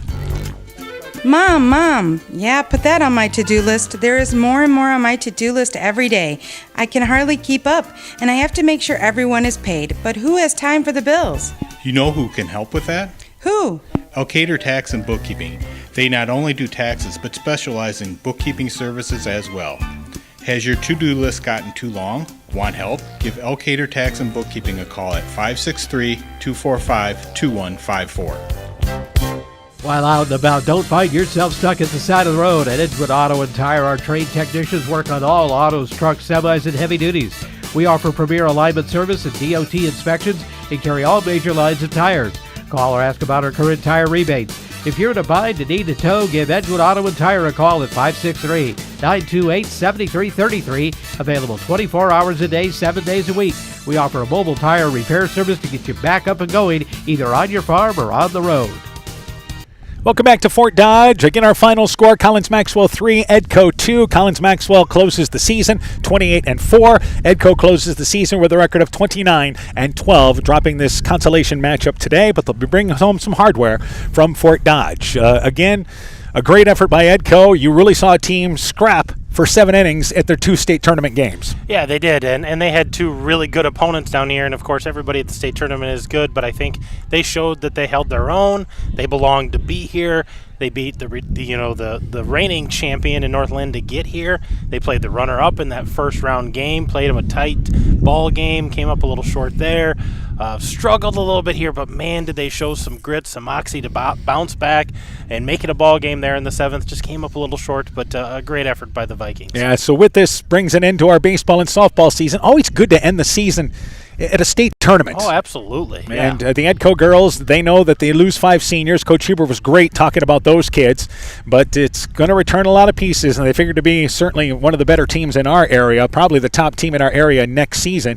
And it's always good to start when you have to kind of rebuild, replace some pieces that you have a pitcher, and a couple of them. Yeah, well, and now you have a pitcher who's, got the stats and has got some experience at state and has shown that she can compete with, pitchers that are good at state. So it's a nice starting point, and they've got some players out there, and I think they've got some young kids who are hungry, and I think that was good for them to be here, to see what's going on down here and want to be here in the future. All right, thanks for joining us in the postseason here at the state tournament. Coach Aaron Hammond, we'll see you in football season, right? Yeah, that'll be right around the corner. Yep, and also our thanks to Mike Sass, who joins us throughout broadcasts throughout the regular season as well as the postseason as well. We look forward to catching up with Coach Sass as well next season. Football season starts August 30th. Again, our final score in this ball game, Collins-Mawell 3, Edco 2 in the consolation ball game. For Coach Aaron Hammond, I'm Dan Behrens. My thanks to Mike Johnson and Paula Mahoney for running our studio show. For a complete recap of today's ball game, stats, scores, and more, go to KCTN.com, click on the sports page. This has been a presentation of KCTN FM 100 Sports. Scooter's Coffee in Manchester offers a variety of coffees, smoothies, blenders, and breakfast food products served all day long. Scooter's Coffee offers fast and friendly service, too.